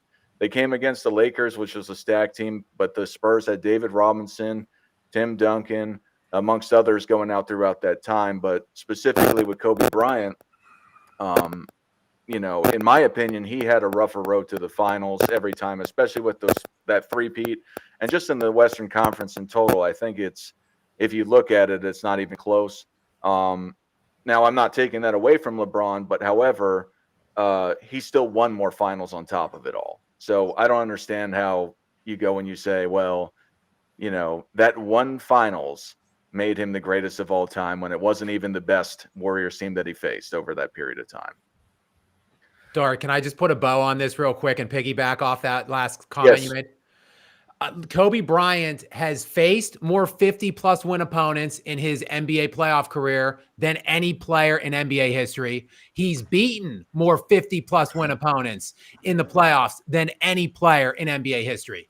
Kobe has beaten more 50-win opponents in his playoff career than LeBron at this stage has even played. And that's with LeBron playing approximately like 10 more series in the postseason and counting. So when you're talking about the actual path and the level of difficulty that Kobe went through, it's not even close. I mean, you mentioned the Duncan Spurs, but there were a number of other great teams that Kobe was contending with in the first iteration when he had Shaq, and then at the second point when he was playing with really just Pau Gasol. I mean, that West was loaded. You had the beginning of the big three Oklahoma City Thunder with Russ and KD and Harden. You had the Phoenix Suns with MVP Nash, Amari Stoudemire, and Sean Marion. I mean, even just secondary teams like the Tracy McGrady Yao Ming Rockets and the Allen Iverson and Carmelo Anthony Nuggets. Like those conferences were absolutely loaded, and LeBron James is playing like 40-win teams to get to every finals. It's just ridiculous, the commentary of playoff opposition. I just wanted to add that in. Absolutely. So briefly, I want to get everyone's take, just 1 minute for each of you on LeBron James's max contract, and then we'll go and we'll take calls after that. Let's start with Mel. 1 minute. What do you think about LeBron James' contract? I ain't got a lot of thought about his money. I think the Lakers are not very wise to give it to him. But if LeBron and Clutch Sports is doing good business to negotiate that, then more power to him. I mean, it's a business. So I mean, I don't care about his business at all. I do think it's dumb for the Lakers, because I would move on from LeBron and just go ahead and if I'm thinking about basketball, I would just go ahead and build a team that fits Anthony Davis. I would try to get LeBron to take less money than that. But I guess it makes sense to the Lakers. Maybe they sat down and looked at it and was like, we're going to make that money back 10 times, right? With the Bronny propaganda and you playing with your son, and how many times, I mean, because the league is going to put them on TV for sure. So I guess it makes sense for the Lakers, but basketball wise, I probably wouldn't have done it. But anyway, what do you got to say? The most recent one in my mind is him being nice enough to take $1 million less after forcing them to pay him $49 million more than he's worth. And they did him the favor of paying his son, $1.7 million a year. So look, you already cost them an extra $1.7 million compared to the $1 million that you are so generously willing to give up to help the team. Yeah. I mean, I can. Robin. Oh, yeah. Oh, okay. I thought you were done. I'm gonna cut myself. You could go on forever on that one. Hey, but AOH, Bronny took a pay cut from his NIL deal to take that 1.7 million. Man, and he did that. Well, He did that deserved. because of he did that for his love of the Lakers franchise, right? And what he's gonna do for the franchise. Robin, what you got to say? Yeah, you know, man, LeBron James, once again, all he's doing is proving that he's always about the money, right? He's all about the fame. He's not about the love of the game, man. But I wanted to say something real briefly on this, the Shaquille O'Neal thing you guys were saying with Kobe, because that's probably the biggest travesty right now going on with Kobe Bryant's career. It's the Scottie Pippen mentality, man. It's the Scottie Pippen tactic. All they're doing, they're being disingenuous. They're not trying to give Shaquille O'Neal credit by bigging him up. They're trying to take away from Kobe Bryant's greatness by giving Shaquille O'Neal his props or saying that he was carrying Kobe Bryant. It's hilarious and laughable at best because, once again, they're acting as if Shaquille O'Neal was winning all these championships before Kobe Bryant got there. What championships was Shaquille O'Neal winning? He had Penny Hardaway. He played with talent. What happened? They had to wait for Kobe Bryant. They wouldn't even put Kobe Bryant in the damn game, man. They had him behind guys. Kobe Bryant had earned it, man. So once again, I just wanted to say it's the Scottie Pippen tactic. The same thing they do against Michael Jordan for the LeBron James fans. What do they say? All of a sudden now, Scottie Pippen's the second greatest player of the 90s, but everyone else that Michael Jordan played against wasn't good? How is that possible? It's only possible in their mind. So once again, they're doing the same thing for Shaquille O'Neal. Shaquille O'Neal's a great player. We're not taking anything away from Shaq. But they're being disingenuous when they make those things or the statements about Kobe Bryant. And that's what they do to tear down Kobe Bryant. It's the tear down tactics. Speedman, Jim, what do you got to say? I'm going to piggyback off AOH a little bit here. And you're dead wrong. AOH, he was way more generous than $1 million. It was he saved them $2.7 million off their cap. So instead of taking what was it, 104 mil, he took 101.35. So try to give the guy some credit, because with that money, maybe they can get like a Mac McClung or Bronny James. Bronny James, you know, a real powerhouse. So, you know, what pisses me off is he basically took a max contract, and then you have Dave McMenamin come out and frame it as he's taking this big sacrifice. And of course, it's Dave McMenamin, who the only great thing I've seen him do is take down Malika Andrews. So you know kind of where his head is already. And he took a max contract. It might as well be a max contract, but they're going to frame it as him sacrificing. It's sad. Jay, Well, I'm what do just you a guys- hate channel. Jay, what do you got to say about the contract? Well, you know, I got to be honest. I can't believe I've been accused on this show today of being a little too easy on LeBron. Are you getting this, jock sniffers? Are you hearing this? I'm defending LeBron. I'm giving LeBron a little bit of credit. Are you getting this? I'm about to do it again. I'm going to defend him again here on this contract, because have you seen some of the contracts that are being signed right now? It is insane what's happened in this market. Like the contract, the amount of contracts and money flowing around is absolutely incredible. Look, we know LeBron's a coward. We know he's a mercenary. We know he's a ring hunter. He wanted to try to bring some guys in. Like he called Clay like at 6 p.m. as soon as free agency opened. He was sniffing around DeMar DeRozan. He was willing to take less money in order to try to stack up some more supporting cast. The Lakers just don't have it. They just don't have it available. So, you know, I guess whatever, take the money and run, LeBron. If they can't get you more help, might as well get paid, I suppose. All right, Nick, what do you got to say? Yeah, so I think if I'm looking at this right, LeBron will be tied for the second highest paid player next year. He'll be in a three-way tie with Jokic and Embiid after Curry. Sheesh. Yeah, And that's a pay cut. Yeah, I mean, it's just like, again, this guy makes so much money off the court, right? Like just an unbelievably ungodly amount of money.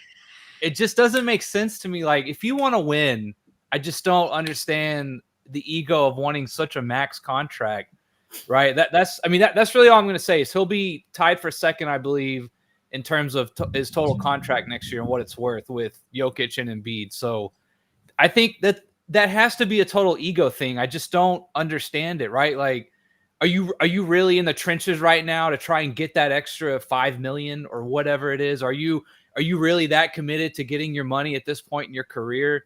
It's just hard to see it as anything other than an ego play, and that's kind of where I'll leave it.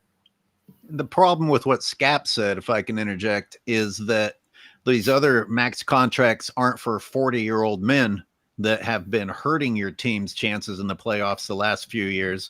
And if those guys deserve the money, that's one thing, but we're not hearing all these narratives about LeBron being willing to sacrifice for the team while simultaneously taking this ridiculous amount of money.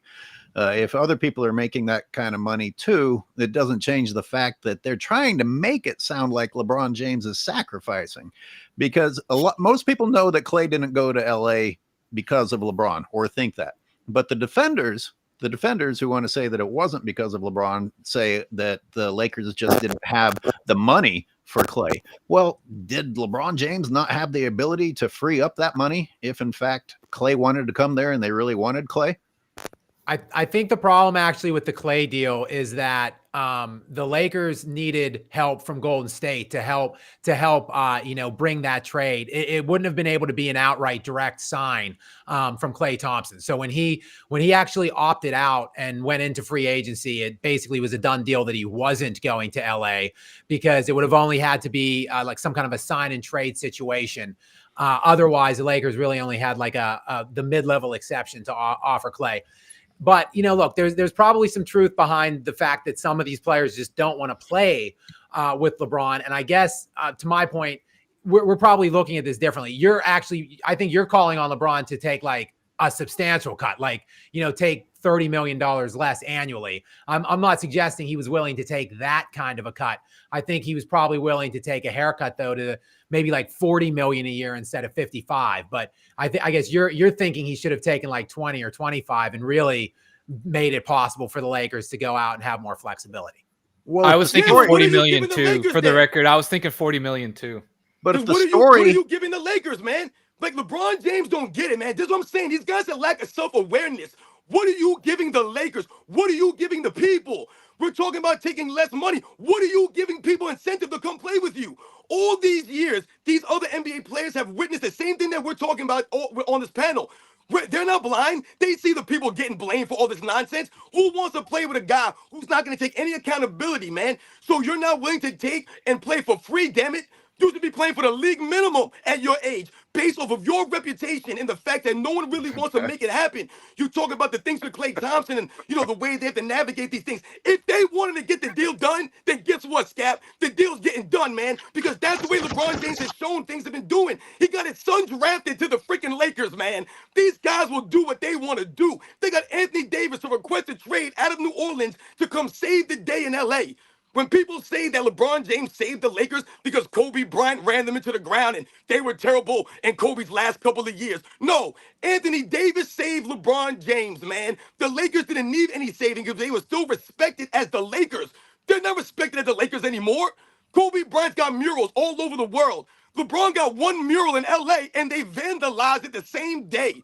That goes to the level of respect that Kobe Bryant garnered and garnished from the people around the country and the world. That LeBron James, once again, told you, he's not worthy of that kind of respect. So the money he's not willing to take is on him because he's a fool for thinking he deserves max money or anywhere close to that. He should be doing the Michael Jordan, donating his money to a foundation or his school or whatever the hell he wants to donate it to, man. Trying to figure out how to make his sneakers more popular because he ain't showing the defensive effort on the court, man. So damn that man. Yeah, I'm sorry. Somebody came backstage, but I didn't drop the link. It says Pluto. I don't know if that's NNB, but I don't think so. So I don't know how that got out. Anyway, real fast, Hoop God, what do you have to say about the max contract? Yeah, so I'm gonna be brief, so I may go over, but I wanted to come back to something that I think Scap and Sports and Fitness had mentioned earlier. Now, I was looking, just doing a little bit of researching, and the thing with Shaq, right? Shaq was the most dominant player. So for Chad, listen to me again. Shaq was the most dominant player, okay? But in my estimation and what I'm seeing, Kobe was the more effective player. Here's why. In the playoffs, Kobe Bryant was only assisted by his team at a 36%, 35%, 26%, 30%, And only in 2003-04 was he assisted at a 40% clip. For comparison, when Kyrie Irving played with LeBron, Kyrie Irving was getting hits. He was accounting for only 20% of the offense from the team. So 80% of Kyrie's offense was coming from himself, much like 70% of Kobe's offense was coming from himself. Let's get to Shaq. 65% of Shaquille O'Neal's offense was being assisted on from the team. And if I had to gander, 40% of those is coming from Kobe playmaking. So that's how I want to also add to this whole Shaq and Kobe narrative, who carried who. Now, getting to the contract, come on, y'all, let's be honest. LeBron got to pay his flunkies, y'all. So yeah, he will get Dave McMillan and all the other media flunkies to say, well, yeah, LeBron's taking this pay cut. No, it's not. He's only taking $1 or $2 million less or whatever, but he still has to pay those flunkies, the Nick Rice, the Shannon Sharps, the Colin Cowturds. He got to pay those guys, right? Because if he doesn't pay them, he's not relevant. I'm gonna end it with this note. Michael Jordan does not have to mention LeBron James' name to be relevant. But you notice Clutch Sports, Snitch Paul, and all them guys, they have to bring up Michael Jordan's name every day for LeBron James. Why is that? Because they know Michael Jordan is the standard. That's all I got to say on that. All right, I'm going to drop the link for people that want to call in. You can ask us a question, and we'll go around the horn otherwise regarding it. But the easiest way to do that is to come to my channel. If you like the show or you like what I have to say, please subscribe to my channel.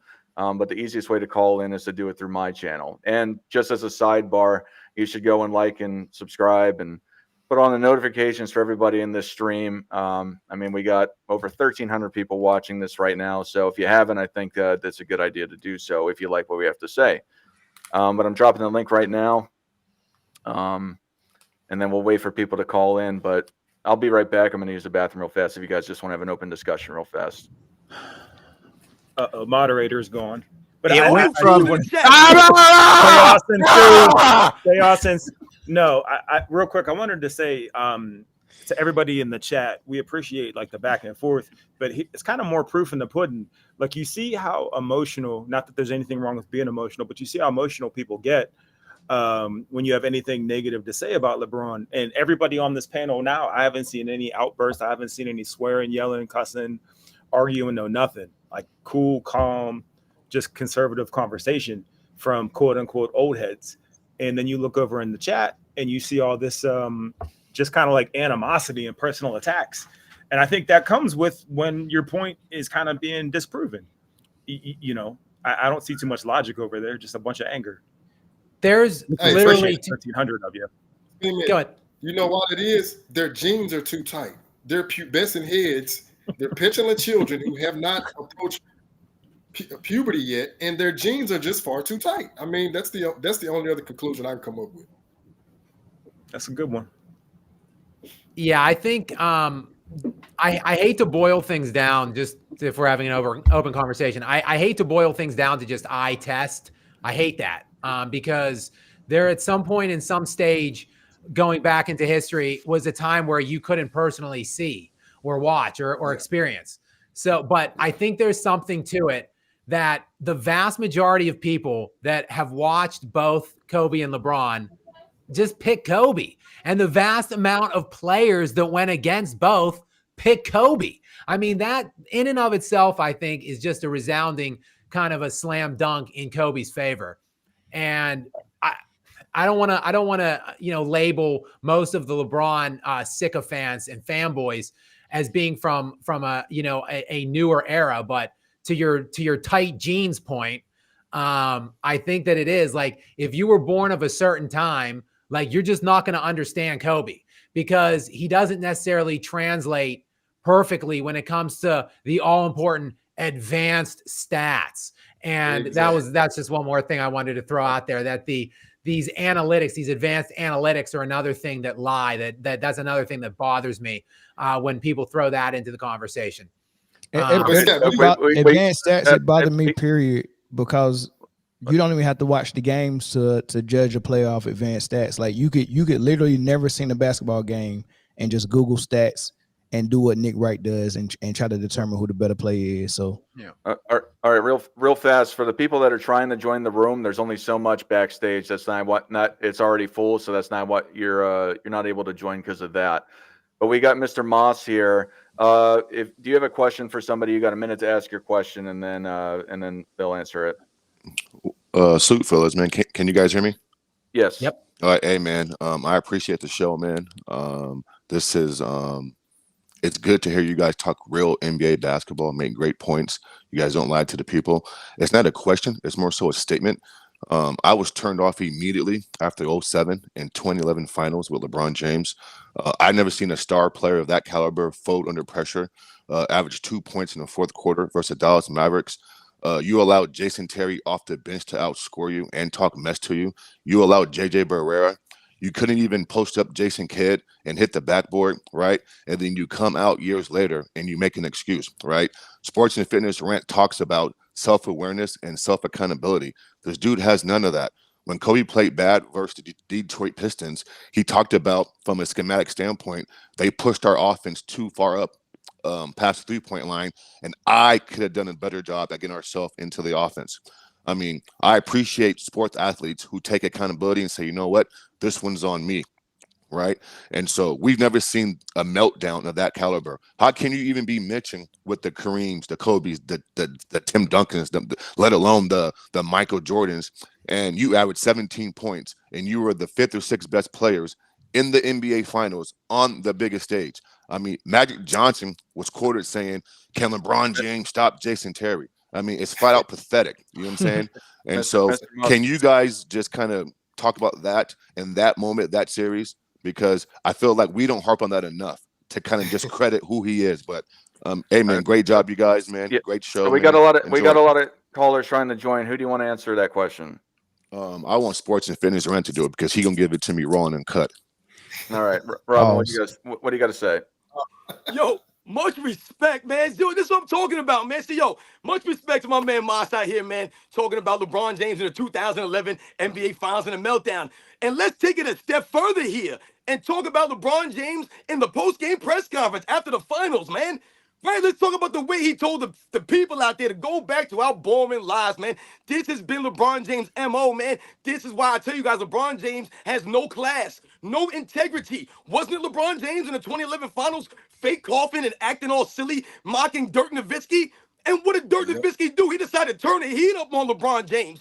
And where was LeBron James to guard Dirk Nowitzki and take over that series and be a true champion? Once again, it's not always necessarily about winning and losing. It's about how you lose. Kobe Bryant would have taken on the challenge to try to do something, to make an effort on what? The defensive end. Did LeBron James, because he was averaging 17 points a game or whatever he was averaging, did he decide to do something on the defensive end? Did he decide to be a dominant rebounder or any of those things? Did he decide to galvanize the teammates with his leadership? No. Instead, this man's arguing with Mario Chalmers on the sideline. He's doing all kinds of nonsense. This is LeBron James, man. He'll never be worthy to be mentioned in the conversation with those guys, man. The 2011 NBA Finals was really a last straw for a lot of people because, once again, LeBron James has always talked down to the common folk, the common people. Whereas Kobe Bryant, what did Kobe Bryant always say? I went out there and played because I never knew who was coming out there to watch me play. And you know where he got that from? He got that from the mentality of the mindset of Michael Jordan, man. Once again, playing through the planes, playing through the personal problems, playing through all that stuff, man, for a love of the game for the people, man. LeBron James can't touch that. All right, we got Kevin in here. Kevin, you got a minute to ask your question. Please ask, or please say who you want to answer it. Yes, thanks for letting me join. Big fan of Scap Attack, big fan of Sports and Fitness, and fan of the whole channel in general. In fact, I'm a fan of Mr. Moss too. I've heard him before on other channels. One thing I want to say is the best closer label that they gave him. I think that was a deliberate act to minimize what Kobe does. Anybody that watches Kobe knew that he would get you in quarter one, quarter two, quarter three, and then up that level of play that was already higher than everybody else's in quarter four and overtime. And I just wanted to see what you guys thought about it. Thanks again. Who do you want to answer that? Scap, and also Sports and Fitness. Okay, we'll just do Scap. But thank you for calling, Kevin. Thank you. Yep. Yeah, Kobe, I think first of all, thanks a lot. I appreciate you following me and the channel. I really do appreciate that. And I think Kobe does. I mean, I think he was the best closer. There's poll, a GM poll every year. It started back in the early 2000s, and they vote on numerous things like 20, 25 different things. And Kobe was, the most clutch player like for 10 straight years or something outrageous. So I think that Kobe being a great closer and having that it factor in the final moments, definitely that holds up. But I think to his point, Kobe, he gets some unfair labels. One of them is shot chucker and, just cared about stats. Kobe read the game. He knew what was needed, when was needed at every level, first, second, third, fourth quarter, last 3 minutes, or the first 5 minutes of the first quarter in setting the tone. He just read the game and knew exactly what his level, needed to be, and whether he needed to get players involved more or whether he needed to be more aggressive. And Kobe was just a far more cerebral and intelligent player than he's given credit for. All we hear about is LeBron's IQ. Kobe's basketball IQ was 10 times higher than LeBron's. All right. Spoke like 6 languages, right? Something like that. Yep. We've got Funk Master. Welcome. Please ask your question and say who you want to answer it. Hello, can you hear me? Yes. Well, Scap pretty much Scap. When you all say, or I think it needs to be defined that LeBron passed Kobe, but when you talk to the players or most people who play basketball, they don't say that, or at least it's competitive who's the better. But we need to define who are they that continue to say this. Who are they? You want me to answer that? Yes. Well, first and foremost, I think there's 2 players that really stick out in my mind. One is Shaquille O'Neal. Shaq hated Kobe. When they played together, those two hated each other. They had a very, very messy divorce. And there was a lot of animosity there for several years. Now, in hindsight, it's Shaq comes to the defense now, like 10, 15 years later, and says, Kobe was the guy on those teams. Like Kobe, is disrespected in this current iteration of this debate, this GOAT debate. He's the one that he's not saying, Shaq's not coming out and saying, me. Shaquille O'Neal needs to be more in these conversations. He's saying Kobe Bryant is the guy that needs to be put up there with Jordan and is every bit as good, if not better than LeBron. And the reason why I give Shaq, special credibility on this topic is because Shaq played with LeBron when LeBron won a league MVP in Cleveland. So Shaq played with, prime Kobe Bryant going to championships, winning championships. He played with prime LeBron James winning league MVPs. Shaq knows, and Shaq picks Kobe over LeBron. Shaq puts Kobe right under Jordan at 2 all time. The other guy real quick that sticks out is Kevin Durant, the preeminent foil to LeBron James in that 2010 to 2010 range, taking out Steph Curry. But from an individual standpoint, KD and LeBron, KD played LeBron in 3 NBA finals. KD's got Kobe at 2 all time. And if you see Kevin Durant talk about it, he doesn't even put Kobe at 2. He says it's Jordan, Kobe, right up here.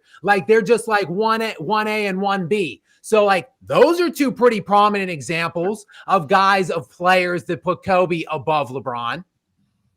All right. We've got, thank you for calling Funk Master. We've got, sorry, I missed the name. Black Royalty in here. You got a minute to ask your question. Please say who you want to answer it. Oh, I guess not. All right. We've got Mac Def in here. You got a minute to ask your question and then who you want to answer it. Salute panel. This is an all-star panel up here. I think Scap, you had a video about Kobe. They tried to say James Harden was a better scorer than Kobe. Is that right? Well, I don't think I made a specific video about that, but yes, that's one of the narratives percolating around in this cesspool of the media that we have today. Yeah. No problem. This is a question basically for everybody on the panel. Is LeBron James in your top 5? One person answer it. Who do you want to answer it? Okay, well, let's go with, because I'm a 49ers fan, let's go with Hoop God, because this tells me everything I need to know about sports. Hoop God. Is LeBron James in your top 5? Hell no. Okay. Now, Well, Why? just answer why. Yeah. LeBron is not in my top 5. I mean, there's numerous reasons, but no, a king cannot leave his kingdom and still want to be in that class. Because you look at the other guys, they didn't leave their kingdom. So no, I can go on, but I'm gonna keep it short because I know his other callers wait. Hell no. Flopping, no. All right. Thank you for calling, Mac Def. We got Ace Sturdy in the background. You've got a minute to ask your question, sir, and who you want to answer it. Hey, salute everybody. First of all, I want to give a quick shout out to Rex, a valuable student, a former panelist. Unfortunately, he wasn't here on this stream, but that's a guy who, when I listen to this stream, listen to this channel, he actually knows basketball. But nevertheless, my only question and challenge to Mel is when you say LeBron needs 3-point shooting to be highly effective, right? Then a guy like myself who's a actual student of the game, I go back and I go to 2020 and I realize that Lakers team wasn't a good 3-point shooting team, and yet he led the league in assists by averaging nearly 25 points with a team that was bad 3-point shooting. But like, can you elaborate on how he needs 3-point shooting around him to be effective? And I got one more statement after that, just a statement. Yeah, because his offense is predicated around a spread floor, having at least 3 shooters space the floor for him, and a screen setter to set his screen. A lot of times that screen setter is a 3-point shooter like Bosh or Kevin Love as well. But I mean, just like Harden and his offense in Houston, just like Westbrook and OKC, just like Luka in Dallas, that's the offense they run. Spread the floor. I need to get this my best player the ball in his hand, middle of the floor, high screen roll, and he needs to come down hill with a head full of steam, try to get to the hole, or use his secondary gift, which is his passing, to find the open shooter. That's their offense, and that's what he strives at. Without that 3-point shooting, he had to play more of a conventional or traditional style of basketball, which he doesn't. He don't have those skills and attributes to flourish like he wants to in those. Like, he's not going to kill in the mid-range game. He's not going to kill in the post. He's not going to kill without the ball.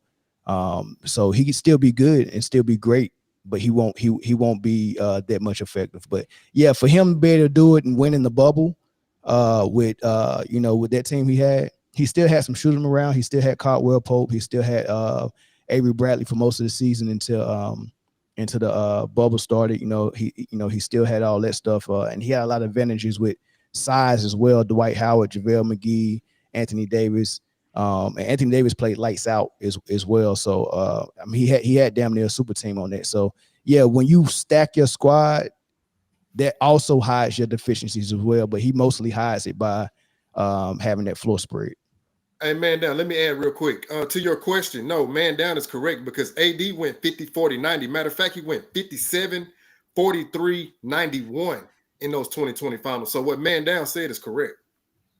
And that's not something that's not something that we made up. You listen to ESPN, and every single season they're talking about changing the roster to spread the floor for LeBron James. I mean, LeBron apologists are saying this. There's no argument to be made against the fact that they're doing everything they can to make the floor more wide open for LeBron James's opportunities. All right, we've got Vish Takes in here. Welcome. You've got a minute to ask your question. Please say who you want to answer it. Hey, how are y'all doing? Hello. Can you hear me? Hi, how you doing? Doing good. Not bad. I guess I don't have a question, but I guess I just want to have a statement to say, and then either like Scap or AOH, and y'all could answer. I feel like LeBron and Shaq, they're both like some of the most overrated superstars in NBA history, and that they both are like similar in some ways. Like, they both have a 4-ring count, right? With their last titles being in Florida, with LeBron's is a bubble ring, and Shaq's they're all Shaq fans' arguments is about the Finals MVPs and Finals MVPs. But when it comes down to Miami, not only did like Wade win the Finals MVP, but it was like an absolute landslide. Wade averaged almost 35 points in the NBA Finals in '06, to Shaq being the 3rd leading scorer, averaging 13 points. Just like LeBron averaged, was the 3rd leading scorer in the 2011 Finals, like being behind Wade ironically, and Chris Bosh. Fish sticks. What do you want? What do you want them to comment on? Just like what do y'all think about that? Overrated. Are they overrated? Is he one of the most overrated? The face to Shaq. Yeah, let's let AOH answer this because Scap's had a few of them already so far. As someone who cheered against the Lakers during that time period, Shaq was horrifying. He was an unfair advantage. I mean, was he better than Kobe? I'm not arguing that, but my God, you don't bring your game plan against how to stop Shaq and you're completely effed, and then you're effed anyway. And I always thought that Shaq got some help from the refs. Some people will argue the opposite, that they got away with fouling him. I didn't really see it that way, but man, Shaq was agile and he looked like a dinosaur amongst humans out there. He had that side, and he's not like today's big men that want to pussyfoot around in the paint. He will crush your skull with the dunk after he gets through the double team. That guy was horrifying. I hated the fact that the Lakers had him. Now, Shaq obviously had some poor work ethic, and when he was dancing around the NBA at the end, he was not the same guy. But I've seen some highlights from his time in Miami. You have a guy that size, and people today have guys on their teams that they will justify just for being able to clog up the paint or be an intimidating presence. Even when Shaq was not himself, he still had that. All right. What's Hey, that? Dark, can I alert you to something real quick? It's a guy, Bob Lilly in the chat. That's he keeps spelling the N-word out letter by letter in separate messages. I don't know if you can block him. I tried to put him in YouTube timeout, but I don't know. I don't know if I have the right to do that. Yeah, I'm gonna block him because that's I F that guy. Anyway, thank you for letting me know. I didn't see that. Yeah, for sure. Okay, I thought you were gonna comment on this. We've got Black Royalty here. Welcome. You got a minute to ask your question, and please, or not. All right. I've dropped the. It seems like some of these people got connection issues. I saw Ticket TV trying to get in. Yeah, I saw. Well, I saw that he was in here. I didn't see him say he was trying to get in here. He said it was full. Oh yeah. What up, yeah, fellas? You know, it's What's up? it's Yo, what up? Sorry, man. But we got Buki Allen here. Buki, you got a question. No, I was just saying the times Kobe destroyed the Spurs over his career, LeBron has it. They exposed his weakness. You can't go under the screen on Kobe Bryant, man. It's a joke. They gave LeBron wide open jumpers. LeBron never beat the Spurs in his prime. He had to go to a super team to beat an old Tim Duncan. So hey, it is what it is. It is. Okay, Kobe clears LeBron. Yeah, I think. Yeah, He's sorry. not on Larry Bird. Yeah, He's let's not try on Larry to. Bird level either. Word. That's all I want to say. Yep, we're gonna try. Yeah, thank you. I'm sorry. I didn't mean to Are interrupt you in a tunnel? I'm just saying for Ticket TV, if you're not Ticket TV, please let him on after this. So please, because he is a high profile person. Oh, here's another one. Oh God. Okay, sorry. I see something else popping up here. They're blocked too. The freaks are coming out, man. That's what happens when you set the record straight. Hey, sports and fitness, you don't woke them up, man. And them zombies coming. Yo, I'm saying, man, we making noise right now, man. They hear us. Yeah, I see. Yep. I seen We got, it. They gonna take it right there, man. They Hey, hit me up. They hit me up and told me y'all was cooking. What's hey, that? Ticket. What's going on, man? What's up? What's up? How you doing, man? Yo, Ticket, much respect, man. Yeah. Hey, look, if y'all didn't see Ticket call Bronny's game yesterday, man, y'all need to go listen to it, man. I was crying. I was on the highway driving home. I couldn't watch the game, so I'm listening to Ticket, and he's giving me the play-by-play. And he stopped it in the fourth quarter. He didn't want to see no more, man. That jump was hilarious, man. But yeah, man, good stuff, much Ticket. respect to all y'all, man, for telling the truth, man. You know, they trying to flood the media out with guys who are gonna lie and rewrite history, you know. And so when you got people that actually speaking the truth on these issues and actually, you know, grew up and lived through the Kobe Bryant era, lived through the LeBron James era. A lot of you guys, some of you guys lived through the Michael Jordan era. You can't lie to us and tell us we seeing stuff that we didn't see with our own eyes. Yeah. You can fool these young guys. So a lot of these guys y'all gonna get this arguing with you guys. They kids, man. They're 23, 24, 25. And then if they're over that age, then they pretty much are compromised, man. They bought and paid for it. They probably on the payroll. They saying the stuff they're saying. Yeah, I find it funny that some people will go and they'll just constantly be saying these things, and I just think a lot of their reasoning is it's unfounded, and especially the older guys, like you're saying, like the kids. I get that because that's their guy because they watched him or whatever, but a lot of the older guys, I just don't understand how they found how he's greater than Mike or Kobe or a lot of people. It's a lot more that go into the debate than just they want to just think, oh, longevity or this, that, and the third. It's a lot more that goes into that debate when you're talking about the GOAT, even when you're talking about Kobe and LeBron James. It's a lot of things that we grew up and we saw, that we lived through, that we understand because we lived through both Kobe and LeBron James. So it's things that we saw, adversities we saw Kobe Bryant overcome and go through, that we saw LeBron James run from, hide from, duck from, stack the deck against. You understand? When Kobe Bryant, he's going to run through that brick wall. LeBron James is going to find a way to try to get a ladder to go over. He's going to try to find an easy route to get around that adversity. And see, a lot of these kids, they don't really respect that because they don't understand that. They've been taught and raised in a different era where the era we live in now is not about hard work no more. It's about handouts. What you see with Bronny James right now, a handout. That's why when he gets on the stage that he's on right now, he gets exposed the way he's getting exposed. And then these guys will turn around and call you haters.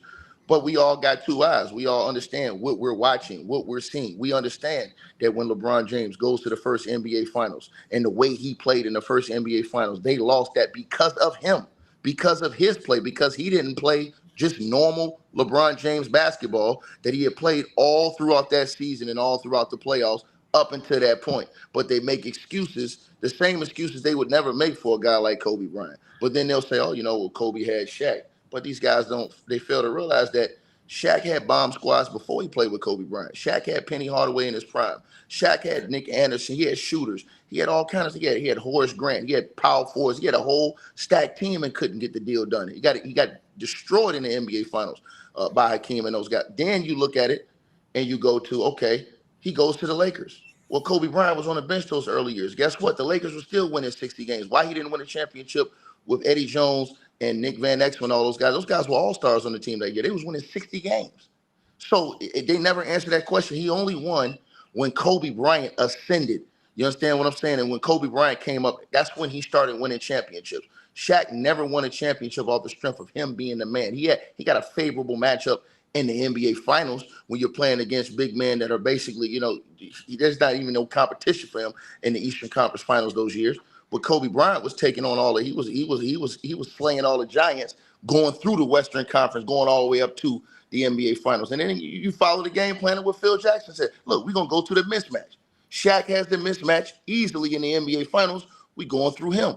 So that's what you're supposed to do. If LeBron, and these guys don't understand this, if you had LeBron James, if he's playing with Shaq at that time, he's gonna have to do the same thing Kobe Bryant did. He's not gonna be able to play his game and tell Shaq, hey, go stand in the corner and go do this, go do that. You're not doing that to the most dominant big man, and one of the most dominant big men in the history of the NBA. You're not doing that. You're gonna throw the ball into Shaq and you're gonna play off him. But that's the thing. LeBron would have got exposed because he can't. He can only play a certain way. These young kids don't understand that. They come on, they call you guys haters, and they try to put all of these plants in the media to try to phase the voices out. But I'm happy to see all of you guys that are standing on business and standing on truth, man, and that is growing because at the end of the day, man, the things we're seeing now, even the degrading of the Lakers franchise we're seeing now. There's no way in the world Bronny James should be able to be on the Lakers franchise. Kobe Bryant would not stand for no foolishness like this. Kobe Bryant would not stand for any handouts. Kobe Bryant would make his work for it. If you earned it, that's something different. Same thing with Shaq. What did Shaq say with his son, Shareef O'Neal? Everybody says, oh, well, Bronny had a heart condition. Shareef O'Neal had a heart condition. He had open heart surgery. Did you think they cared? You think they gave his son a handout because that? No. They cut his ass, sent him home, sent him to the G League. That's how it's supposed to be when you really work for something. But see, like I said, the era that we're living in now, This era is a watered down, weak, soft era, and that's the problem I have. And I'm proud of you guys for cooking and standing on business. You know what I'm saying? And I'm gonna say this: I saw Gil came in here last week. We get on Gil a lot, all of us do. But salute to Gil because he one of the rare few ones that talk the crazy stuff that Gil talk. Because I actually like Gil because he will come down here and get in the YouTube streets with you. He don't act like he above nobody. He'll get in here and mix it up, even if it's an argument. A lot of those guys won't do. A lot of those guys in the media, they won't dare step to none of y'all guys like this. What they'll do is try to insult you, say you don't know nothing about basketball, and then try to bring up fake bull jive stats in a weaker defensive era and an all-around weaker era period to try to justify the foolishness they say about LeBron James, man. Can I just say Absolutely. real quick? Speaking of Gil, that man owes me sneakers. If he sees this, Let's see him go for a minute. We'll go around for a minute, and we'll have everyone talk for a minute if they want to respond to Ticket. no, I just needed a minute to piss and moan about how I need my sneakers that Gilbert Arenas promised me last week. That's documented. That's proven. Secondly, it does appear to be a generational thing. But my thing is this: is everybody on this panel, as far as I can tell, has been alive to see all three players play at length. And if it's me, whose word would I rather take? Someone that's been there and experienced it, or someone who's seen the highlights of it, seen the bird's eye view of it? And the generation that we're in now is like, that's what people go off of, one or two highlights. And now all of a sudden, now you know the entire history versus myself. I think, like I said, everybody else in here, they've seen Jordan, they've seen Kobe, and they've seen LeBron, and they've seen all iterations of every kind of league that there's been. This is the weakest it's been, and I think we have the right to say that. Size 11.5, Gil. Let's go down the line. AOH, do you have anything to say what Ticket was saying?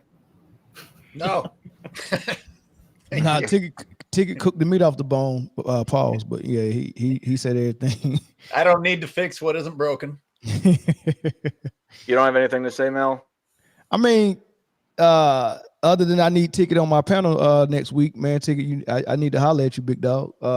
But from what he was saying, I mean, it's true, man. Like it's a generation of people that don't know better, and it's a generation of people in mainstream media that's teaching them some bullshit, man. I mean, that's all it is, man. And they falling for it, and it's good that there's some opposition to that, and it has to be opposition, just like sports and fitness say. You got to set the record straight.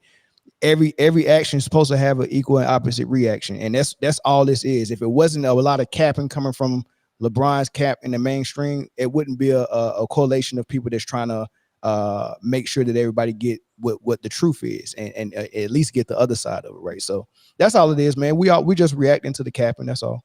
Hey, just hit me on my email, dog. Yeah, look, man, they fill up the media with these plants, bro. And what they want to do is they want to rewrite history and lie to you.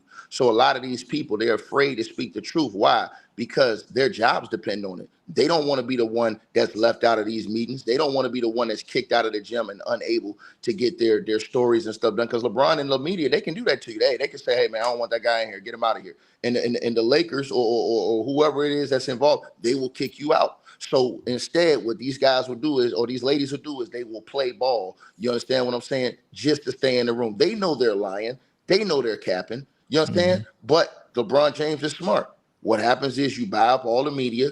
You control all the narrative that's being put out there about you. And guess what? Kobe Bryant didn't live in that type of era. Michael Jordan didn't live in that type of space. They were going to criticize. Michael Jordan had one guy that was really going to take up for him in the media. That was Ahmad Rashad. Pretty much everybody else was calling it all the way down the line, however it was. Then you had Kobe Bryant. Who was standing up for Kobe Bryant in the media his entire career? He didn't have the media behind him. But LeBron James has had, where you can basically go to these networks, and 90% of these networks are all compromised for LeBron James. 90% of them. Look at ESPN. Look at all of the guys on ESPN. Every single show, you have a full program of guys who are dedicated and ladies who are dedicated to the LeBron James narrative, man. And this is the type of stuff you're fighting against. And it's hard to fight against it when he got that much money behind him. He's got that many people that's lying. And now these young kids are saying, hey, man, you guys are lying. You guys don't know what you're talking about. When you watched it, they didn't. but this where they Ticket, get fed. I'm not trying to interrupt you, but Go ahead. whoever has Elmero in their chat, I tried banning him on my side, but apparently it's still coming through. He's dropping slurs, so I don't know whose room he's in, but I tried banning him on the restream chat, but apparently it's still going through. So And look, I want to say something to Scap. I went at Scap because I was upset at Scap about something he did. I thought Scap has a great channel, and I thought that I love the fact that he stood on business for Kobe because not a lot of guys do that. My only thing with you, Scap, was, man, you got to hold Jokic responsible on the defensive end too, bro. If he not getting it done on the defensive end, because listen, these are the same standards that Mike, Kobe, and all the great ones are held to. So again, Jokic is a world champion. Nobody can take that away from him. Jokic is a multiple-time MVP. Nobody can ever take that away from him. But when his team or those guys come up short in the playoffs, we got to keep the same energy for him, because what these jockstrap sniffing LeBron James fans going to do is they're going to say, oh, you guys are picking and choosing. That's what they're going to say to us if we don't. I don't know if you saw, I did a lengthy response video to all of the criticism I was getting from my feelings on Nikola Jokic. I can appreciate the criticism for him. I can appreciate the fact that he does need to be a better defender, but ultimately the supporting cast that Nikola Jokic has had it's absolutely absurd when you look at it. It's about a 20-minute video on my channel. I went back and I looked real quickly. I went back and I looked at every league MVP since 1984. So I looked at all, I believe it's 23 different guys that won a league MVP from 1984 to present. And then I looked at all of their first 9 seasons in the NBA, which is how many years Nikola Jokic just completed his 9th season. Jokic is the only player on the list that has never played a single season with any player that was first team All-NBA, second team All-NBA, or third team All-NBA. No player that ever made an All-NBA defensive team selection. No player that ever made an All-Star team. Nikola Jokic is the only one in the last 40 years that has won an MVP that hasn't played with a single one of those guys yet. And still, and if you look at the guy, I do a breakdown on this video. If you look at the guys that are even close, Jokic again with 0. Magic, I think, played with like 31 at this stage of his career through 9 years. If you look at the guys that are comparable to Nikola Jokic, like a Kevin Garnett, who only played with like 3 or 4 guys through his first nine seasons.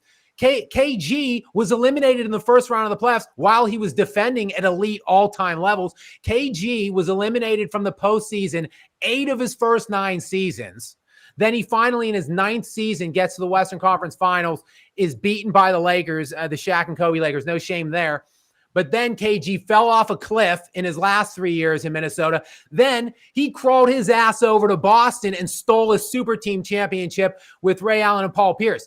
Literally no one has come even remotely close to what Nikola Jokic has done in his first 9 seasons with the supporting cast that he's played with, other than my main man, Giannis Antetokounmpo, which is why I defend Giannis Antetokounmpo as well. And I believe a lot of people have said I've been inconsistent on Jokic, but I'm being consistent. I look at Jokic and Antetokounmpo in the same light. We should be celebrating these two dudes because they won 2 very difficult championships with putrid supporting casts in small, minuscule markets. They don't complain. They don't cry. They don't throw their teammates under the bus. So look, if you're Nikola Jokic, you can't blow a 20-point lead at home in a game 7. I get it. But he did play every minute of that game and still scored I think he had 15 points in the 4th quarter of that game. And his entire team cumulatively had 6 other than him. But let me respond to you on that. See, but here's why I disagree with you on that. And I'm gonna break this down real quick. When you look at after you say that, if you could let Robin, if he has anything to say to you, say something to you. All right. When we look at all the great guys and the true great ones in NBA history, we really can't make excuses for their cast. If you go back and watch Game 6, NBA Finals, Michael Jordan, he scored half the team points, Cap, and won the game, closed the deal when Scottie Pippen, his main sidekick, was nowhere to be found that game. Closed the deal. So that right there, that excuse for Jokic, that eliminates that excuse. Secondly, we have to think about this. Jokic doesn't really have any competition in this era playing at his position. He Oh, didn't for really have to fuck's go sake. through all the killers like they did in the 90s, all those big men that was out there in the 90s. Jokic really pretty much has a cakewalk unless he's playing against Joel Embiid or 2 or 3 other centers in the league. So he really isn't playing any really great competition at his position. He is great. He is a world champion, and I do think he's one of the all-time greats. I'm just saying, and then when you look at his role players, his cast, we got to take this into equation. His main guy, the only reason why he's not an all-star, not all NBA, is because he's been hurt too many games. Jamal Murray hadn't played enough games to qualify for that type of stuff. So that's why he doesn't get voted. Listen, if Jamal Murray played enough games and they had came off the championship, he'd have made the all-star team. Jamal Murray, if he'd have played enough games, he'd have been about 2 or 3-time all-star by now, and he probably would have made an all-NBA team. These are facts, especially coming off that championship. Then you have Aaron Gordon, who's a high-end role player, who came off a team where he was the main guy that was a playoff team in the Eastern Conference before he went over there. Then you had another high-end role player who was a starter on a world championship team in KCP. He won a championship with the Lakers before he came over there. So he did have some very decent role players. And then you had a guy who probably would have been the number 1 overall pick if he didn't hurt his back before coming into the league, and Michael Porter Jr.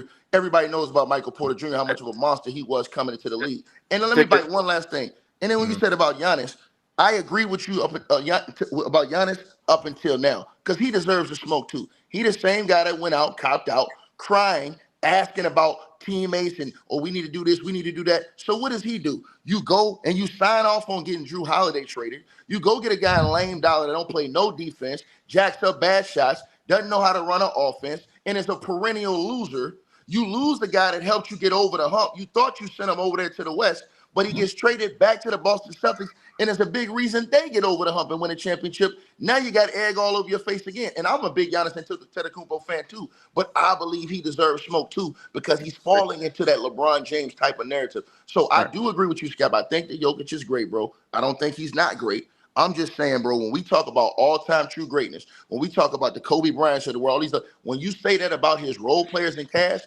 people will say we're hypocrites because they'll say, oh, when we say LeBron doesn't have a role or a great cast, you guys complain about that. But then you'll come up here and say that Jokic doesn't have a great cast. Salute to y'all, brothers, man. Thanks. Robin, you got something to say about this? Yo, man, I'm enjoying right now. My man Ticket, my man Scab doing their thing. They turn this into a full-blown debate right now.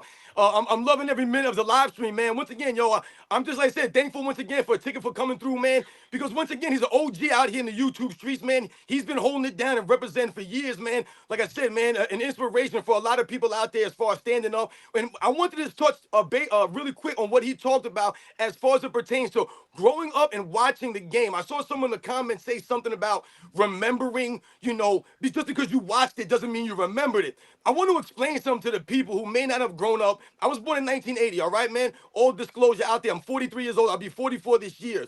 But I remember, I've told people many times, I was fortunate. My father's a basketball fan. I remember growing up watching basketball at a very young age.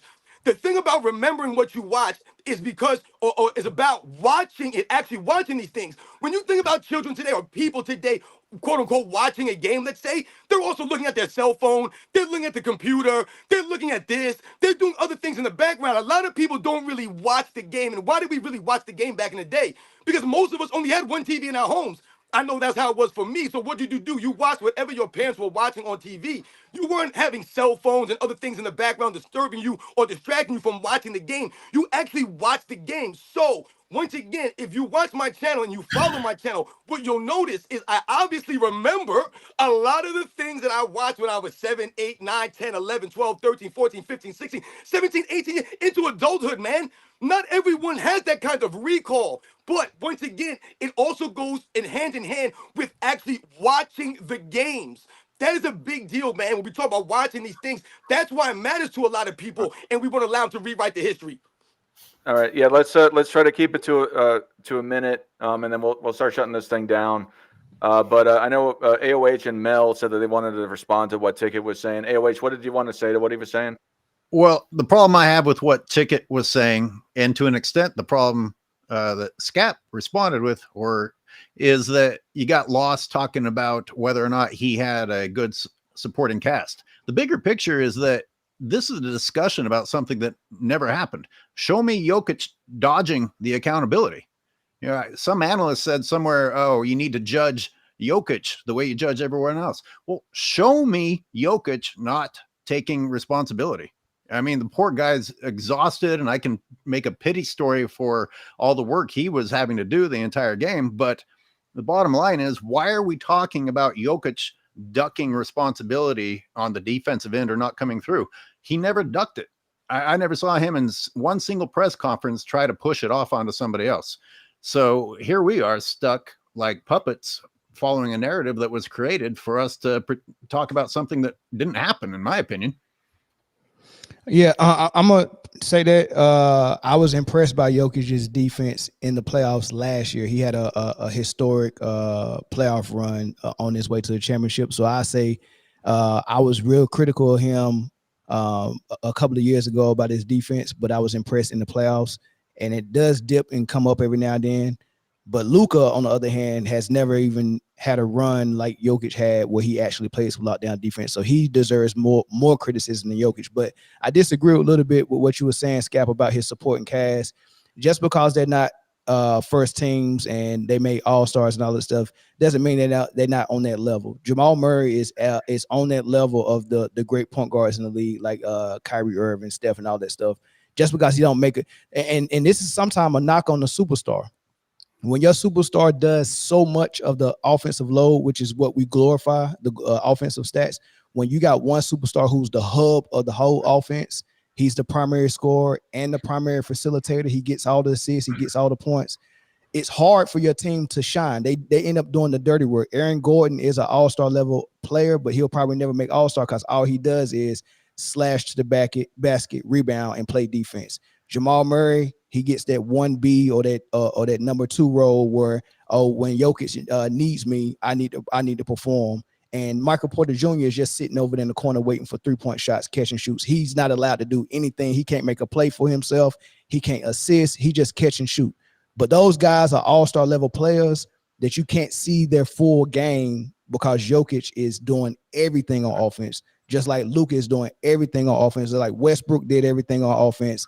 We didn't even know how good SGA was beside Westbrook. We didn't know how good Paul George was. Carmelo Anthony was a catch and shoot player beside Westbrook. Harden reduces all his players. You can't have a primary scorer and primary facilitator. Those are all the stats on offense. There's nothing else. Yo, I gotta respond. I gotta respond to this real quick. I've been hearing too much Jamal Murray stuff. I just have to jump in real quick. Jamal Murray's been in the NBA for 8 years. He's a career 17-point per game scorer, like 4.5 assists and 3.7 rebounds. In this 8-year span where scoring is ridiculous. Like in the last 8 years, we're looking at like 110 point per game averages league wide. Like this is the era where it is statistical inflation. And yet Jamal Murray's only a 17-4 per game player. Like if you want to say he hasn't been an all-star because of lack of availability and injuries, fine, let's wrap that in. In 3 of the last 4 playoff runs for Nikola Jokic, Jamal Murray has either been unavailable, he didn't play in 2 of the last 4 at all, and then he was extremely physically compromised in this playoff run. Guys, he was sheer ass. He shot 49% for the playoffs this year. One season, 1 year out of 8 years in Jamal Murray's playoff lifetime has he played like a legitimate bona fide MVP, or not MVP, just regular all-star. And what happened in that one season? Nikola Jokic won the NBA championship. Like he just needs one viable all-star level contribution, and he's going to run the playoffs every year. He didn't get it this year. Give me a name. Give me a name. Who does he need? Hey guys, let's not let this devolve. There's a couple things I want to address. Please let Scap answer that question, Dart. Please. But just give me a name. Who does he need? There's a plethora of better guards available right now. One name, Scap. One name. I mean, I would take Devin Booker over Jamal Murray and he's he's the second option on his team. And Devin Booker's going to do exactly what Michael Porter Jr. is sitting in the corner waiting for a 3.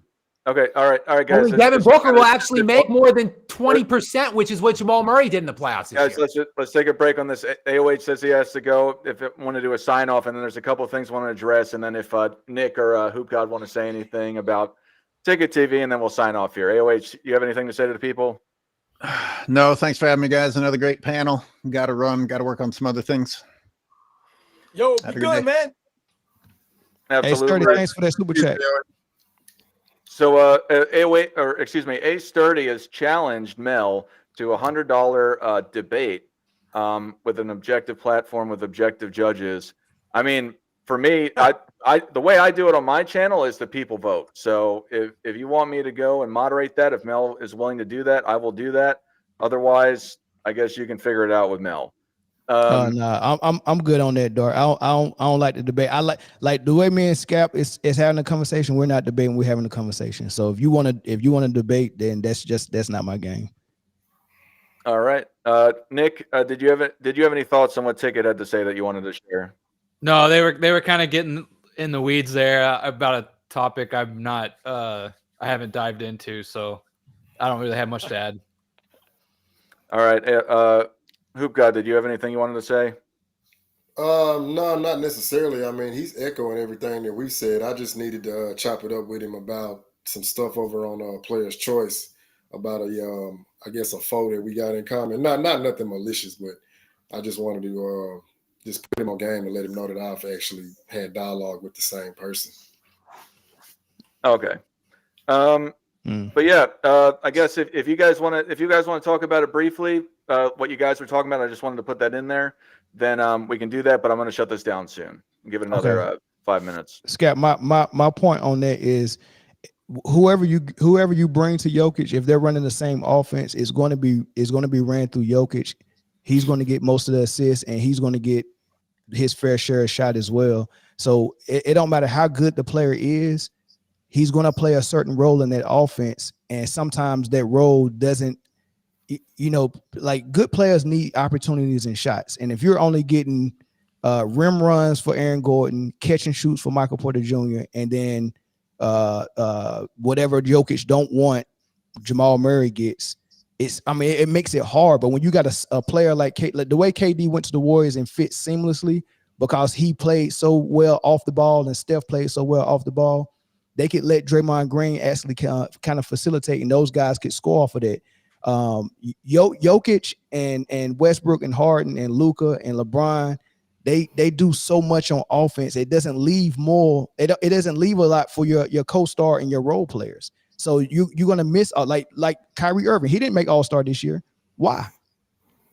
Because Luka is getting all the credit for what he's doing because he's assisting Kyrie's and numbers, scoring. and that's a good name. I would Kyrie Irving 1000% over Jamal Murray in the Nuggets system. I would take that. Kyrie didn't make the All-Star again because he was hurt a lot of the year. He only played like 60 games or something like that. Sure, but how would it be different if Kyrie was in Jamal Murray's position right now? Look, Jamal Murray, same offense. Jamal Murray's engaged in a lot of pick and rolls. He has a lot of freedom to navigate, and he did so in the 2023 playoffs.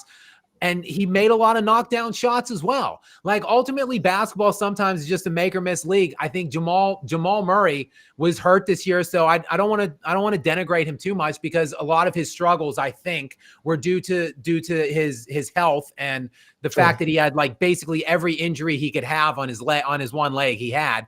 But I mean, when you bring up Michael Porter Jr., like. These guys are max guys. Like, I mean, look at how much money the Nuggets have devoted to Jamal Murray and Michael Porter Jr. Michael Porter Jr. averaged like 11 points per game on 33% shooting in the 7-game series against Minnesota. Quite frankly, that's dreadful for a max caliber guy. I don't care what you're being asked to do. Like, if you're just supposed to stand there and make shots when they come to you, and by the way, they're wide open shots, make more than 30% of them if you're Michael Porter Jr. Like those guys. But he's not Cal Korver. He's got more wiggle and more creativity to his game to delegate him to catch and shoots. How he go get in rhythm when he's been able to get himself in rhythm by creating his own shot for himself and others. Like so I say this. There's only so many roles you can have on offense. Either you're going to facilitate as a point guard primarily, or you're going to be the scorer primarily, or you're going to be a person that's just setting screens or spacing the floors as a catch and shoot player. Jokic have both of the main roles on offense. Jokic he owns primary facilitator, primary scorer. Which one does Jamal Murray have primarily? Which role does he has primarily? Real fast.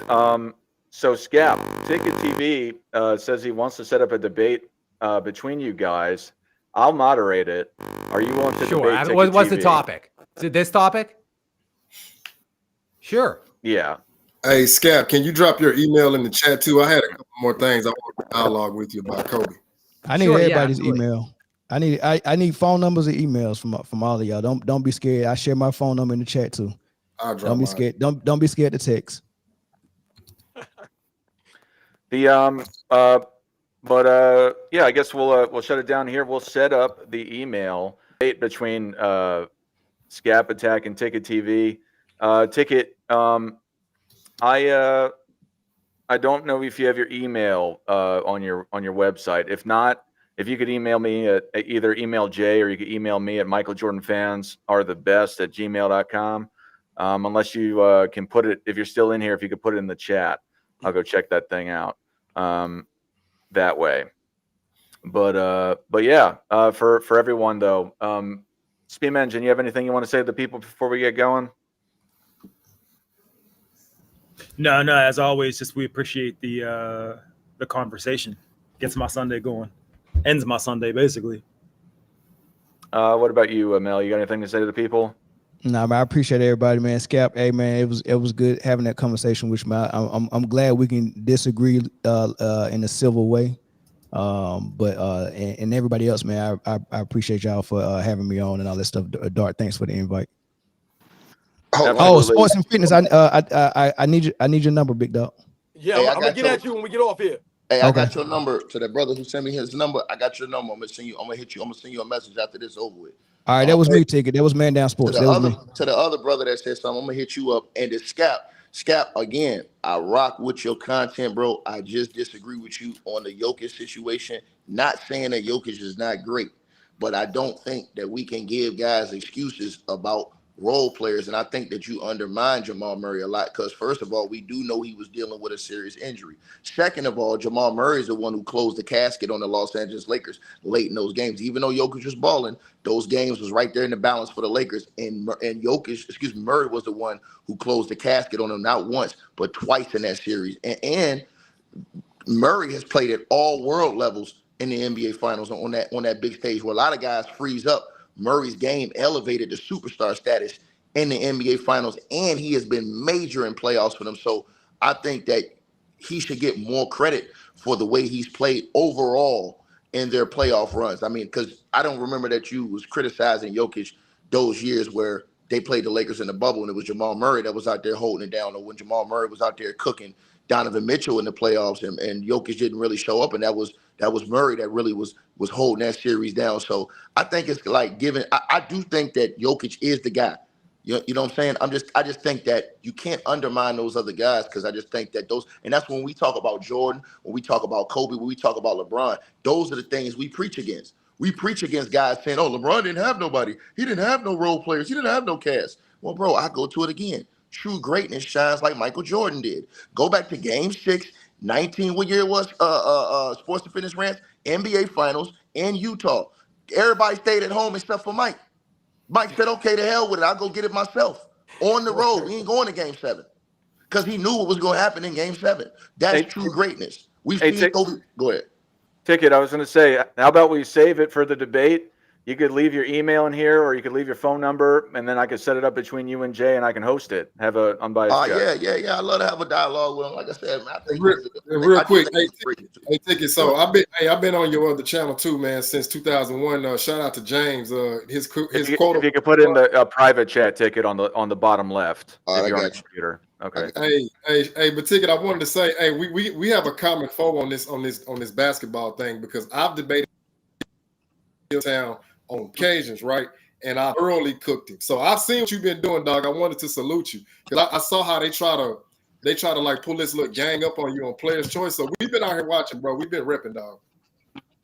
That's what happens when you cook these LeBron James jockstrap sniffers. I told you, man, they roll deep out here, bro. But at the end of the day, you just got to stand on business. And like I said, I believe in a lot of the things that Scap talk about, especially when he talks about guys like Kobe, especially when he talks about the all-time greats of the past, the Larry Birds, all of these guys who came up, who actually went through the grind, who actually worked hard, who actually overcame adversity. These guys wasn't out here trying to stack the deck. They wasn't trying to team up. And Kobe Bryant ran away from Shaq to prove he was great. He tried to run away. LeBron James has ran to greatness to try to prove he's great. He's tried to run two all-time greats. He's tried to form super team after super team and still trying to form super teams because he still want. Think about this. You're 40 years old. People are saying you're still playing at this level. But why is he really still playing? Because he's trying to still catch guys like Kobe, guys like Mike. And the media never wanted to have a conversation about Kobe. You know why? Because they knew that wasn't a conversation that they legitimately can have. Because when you just look at the game for game, there is no comparison. When you look at Mike, they say, oh, what about these inflated stats? Bro, I got two eyes. I don't need to see no stats. All I need is to see what I'm seeing from my eyes when I watch Mike and when I watch LeBron James. And it's two different levels. And that boy LeBron James ain't on that level. He ain't on that level, and he ain't on that Kobe level. So I do respect what Scap stand for the most part of his channel. I was just getting at him about Jokic and now Giannis. Go ahead. Yeah. I was going to say we're trying to shut this down, Ticket, but listen real fast. Do you think that Michael Jordan fans are the best, and are you willing to say it? Yeah, man. I mean, Jordan's the GOAT. It's not even listen, bro. This ain't even a question, man. Even LeBron James was begging for them to drop the Jordan documentary during the pandemic. LeBron James knows this, bro. That man, listen, he knows he's not the greatest. He knows that, but he has to say that. He has to say that, or else he'll look weak in front of his weaklings. So this is the reason why you see the media doing all the stuff they're doing, bro. Listen, they didn't have to do that. Listen, if Michael Jordan wanted to, he could have put pressure on the league and made them draft his son. You don't think he could? He's the owner in the league. He could have gave his son a job. He gave these guys no handouts. That's true greatness on all levels. Playing after playing, he's better than them in every which way, shape, and form. He's better than them in the media world. He's better than them in the marketing and sports world. He's just better all the way across the board. The only thing Jordan doesn't do is try to go out here and buy the whole media and brainwash all these kids by buying the whole media and flushing this rhetoric down their throat every single day. That's all I'm saying, bro. How many coaches this guy had? Why wouldn't he use a free agent? Oh, well, he didn't have no Espo. He left Espo. He didn't have a Tyloo. He left Tyloo. He could have stayed. He was a free agent. He left. So all these lame excuses these guys put out, oh, he's never had a Popovich. He could have went and signed with San Antonio as a free agent. If he really wanted to win, he could have did what all those old great timers did, which is take pay cuts, man. It ain't no levels when you talk about Michael Jordan, when you talk about Kobe Bryant, and when you talk about LeBron James, man. And my numbers in the private chat. Thank you, sir. Can you just say the phrase Michael Jordan fans are the best? Oh, yeah, Michael Jordan fans are the best. You already know that. There we go. Thanks, Ticket, for calling. I can't wait to set up this debate. I think it'll be epic. But we're doing our sign-offs now. I appreciate you calling in. Hey, I got one question for you, though. Where do you have Kobe rank? Me, I did a new list. I had him number 5. But I really have a top 4. I have a strong top 4. It's unconventional. But you got Jordan number 1. Yep. You won't guess my top 4, I promise you. But I'll tell it. It's Bill Russell number 2. Then I've got everyone clowns me for this. I got George Mikan number 3. Okay. And then I got Magic Johnson number 4. But I define greatness different than most people. So okay, no, it's cool. As long as you ain't got LeBron James up there, we cool. Yeah. Universal. That's universal, by the way. But thanks for calling, Ticket. We're gonna do our send offs. But I appreciate you checking us out, and it's an honor for you to join the call. Salute to y'all, brothers. Absolutely. All right. Jay, you got anything to say to the people? Yeah, I just want to thank everybody for thank you for having me on. Thanks everybody for being here. And I've got Kobe at number 2 in case anybody was curious. Robin, what you got to say to the people? Well, I got something to say to the people out there, man. Listen, I just want to say, man, this live stream, man, having people come out. I saw Johnny Arnett in the comment section, man. Wow, man. Once again, these are large people, man, with large YouTube following. Scap Attack, man. Angry Old Hoops, man. Uncommon Sense, my man Down Sports. You guys have followings, man. It's really crazy. Like I said, man, much respect to all the people that have supported the channel, people who donate money. You know what I'm saying? Once again, I've told you guys, never been about money for me on this channel, man, or doing any of this stuff. I'm just blown away, man, by all the support that's been going on. Like I said, I can't believe it. Like I said, I'm truly, truly humbled, man, by the people that come through and support the live streams, man, and really agree or understanding what we're trying to do. Maybe we don't agree on everything all the time, but once again, we're trying to be genuine with people here and give them the honest facts, man. Like I said, man, it's never really been about Michael Jordan being the greatest of all time or anything of like that of that nature, man. But once again, it's about setting the record straight, man. And like I said, speaking the facts. So like I said, man, I'm truly humble. Yo, shout out to my man Politicus Rex. I saw him in the chat, man. Rex is an old school basketball fan, man. He was one of the original live stream members, man, from when we had like nobody watching these live streams, man. And me and him would go back and forth all the time, man. And he's a true basketball fan. He's not an NBA fan, he'll tell you. He's a basketball fan. So shout out to my man Rex, man. A true fan of old school basketball, man. Shout out to those guys, man. Hey, look, you got Uncut Hoops coming through once again. See what I'm saying, man? People recognize him, man. Shout out to him, man. Uncut Hoops, you don't have an email. I've been I know you've been visiting the channel for a while. We're trying to get you on, but you don't have a public email. So maybe I'll drop I'll drop a video with my email in it if you want to reach out. Anyway, Nick, you got anything to say to the people? No, man. No, I don't have anything. I enjoyed it as always. Always appreciate all the viewers and stuff. So it's just cool to see it grow. Hoop God, what do you got to say? Hey, another great episode, man. Again, it's imperative that we destroy these narratives. And hey, like my man Sports and Fitness Rant said, hey, yo, we done made our mark, man. You see who's showing up in the chat. Like, hey, we can't be stopped. Cannot be stopped. And I got Kobe #2 as well. And but speaking of all, first I want to go and I want to say thank everybody for coming. It was absolutely amazing. Oh, there's a Scap shirt. Oh, man. But I want to thank everyone in the chat. Thank you all for the super chats and your support in general. All the higher profile YouTubers that came on, thank you for coming and blessing us with your comments. Tika TV for calling in as well. But one thing with the super chats, we'll find a way to find a real standard of how we're going to go and address them. I mean, if y'all couldn't tell, for one, we're blessed that it's a problem that you're sending so many super chats. But it was just so many, it would have just been reading super chats the whole time. So I made a decision to go with the show, but I appreciate all the super chats you did. We'll figure out a dollar limit or something where we will take the time to address it. But it's a great problem to have, and it shows your appreciation. I thank you, and I'll speak for everyone else. And we thank you very much for your support. And with this #2 talk, I was talking with Jay before, and I think this is a good idea for next week. If y'all want to do this, talk about who's the second greatest of all time, because everyone knows who #1 is. Would you all be down to do that topic? Yeah, I think that'd be good. Yes, sir. All right. So tune in next week. I got a lot of info that disproves Kareem being #2 because I know that's revisionist history. So yeah, I'll hold it for that episode. Absolutely. But yeah, thank you everyone for coming. We'll check you out next week. We'll get the Scap Attack versus Ticket TV debate going on. Check out the MJFB Summer Debate League as well. I know some of y'all are FYF fans. He's in it as well. Robin's got a debate later this afternoon at 8 p.m. Eastern, where he's going to be debating Kobe Bryant versus LeBron James. He'll be defending Kobe Bryant. If you want to check that out live on my channel, come do it. But anyway, without further ado, Michael Jordan fan.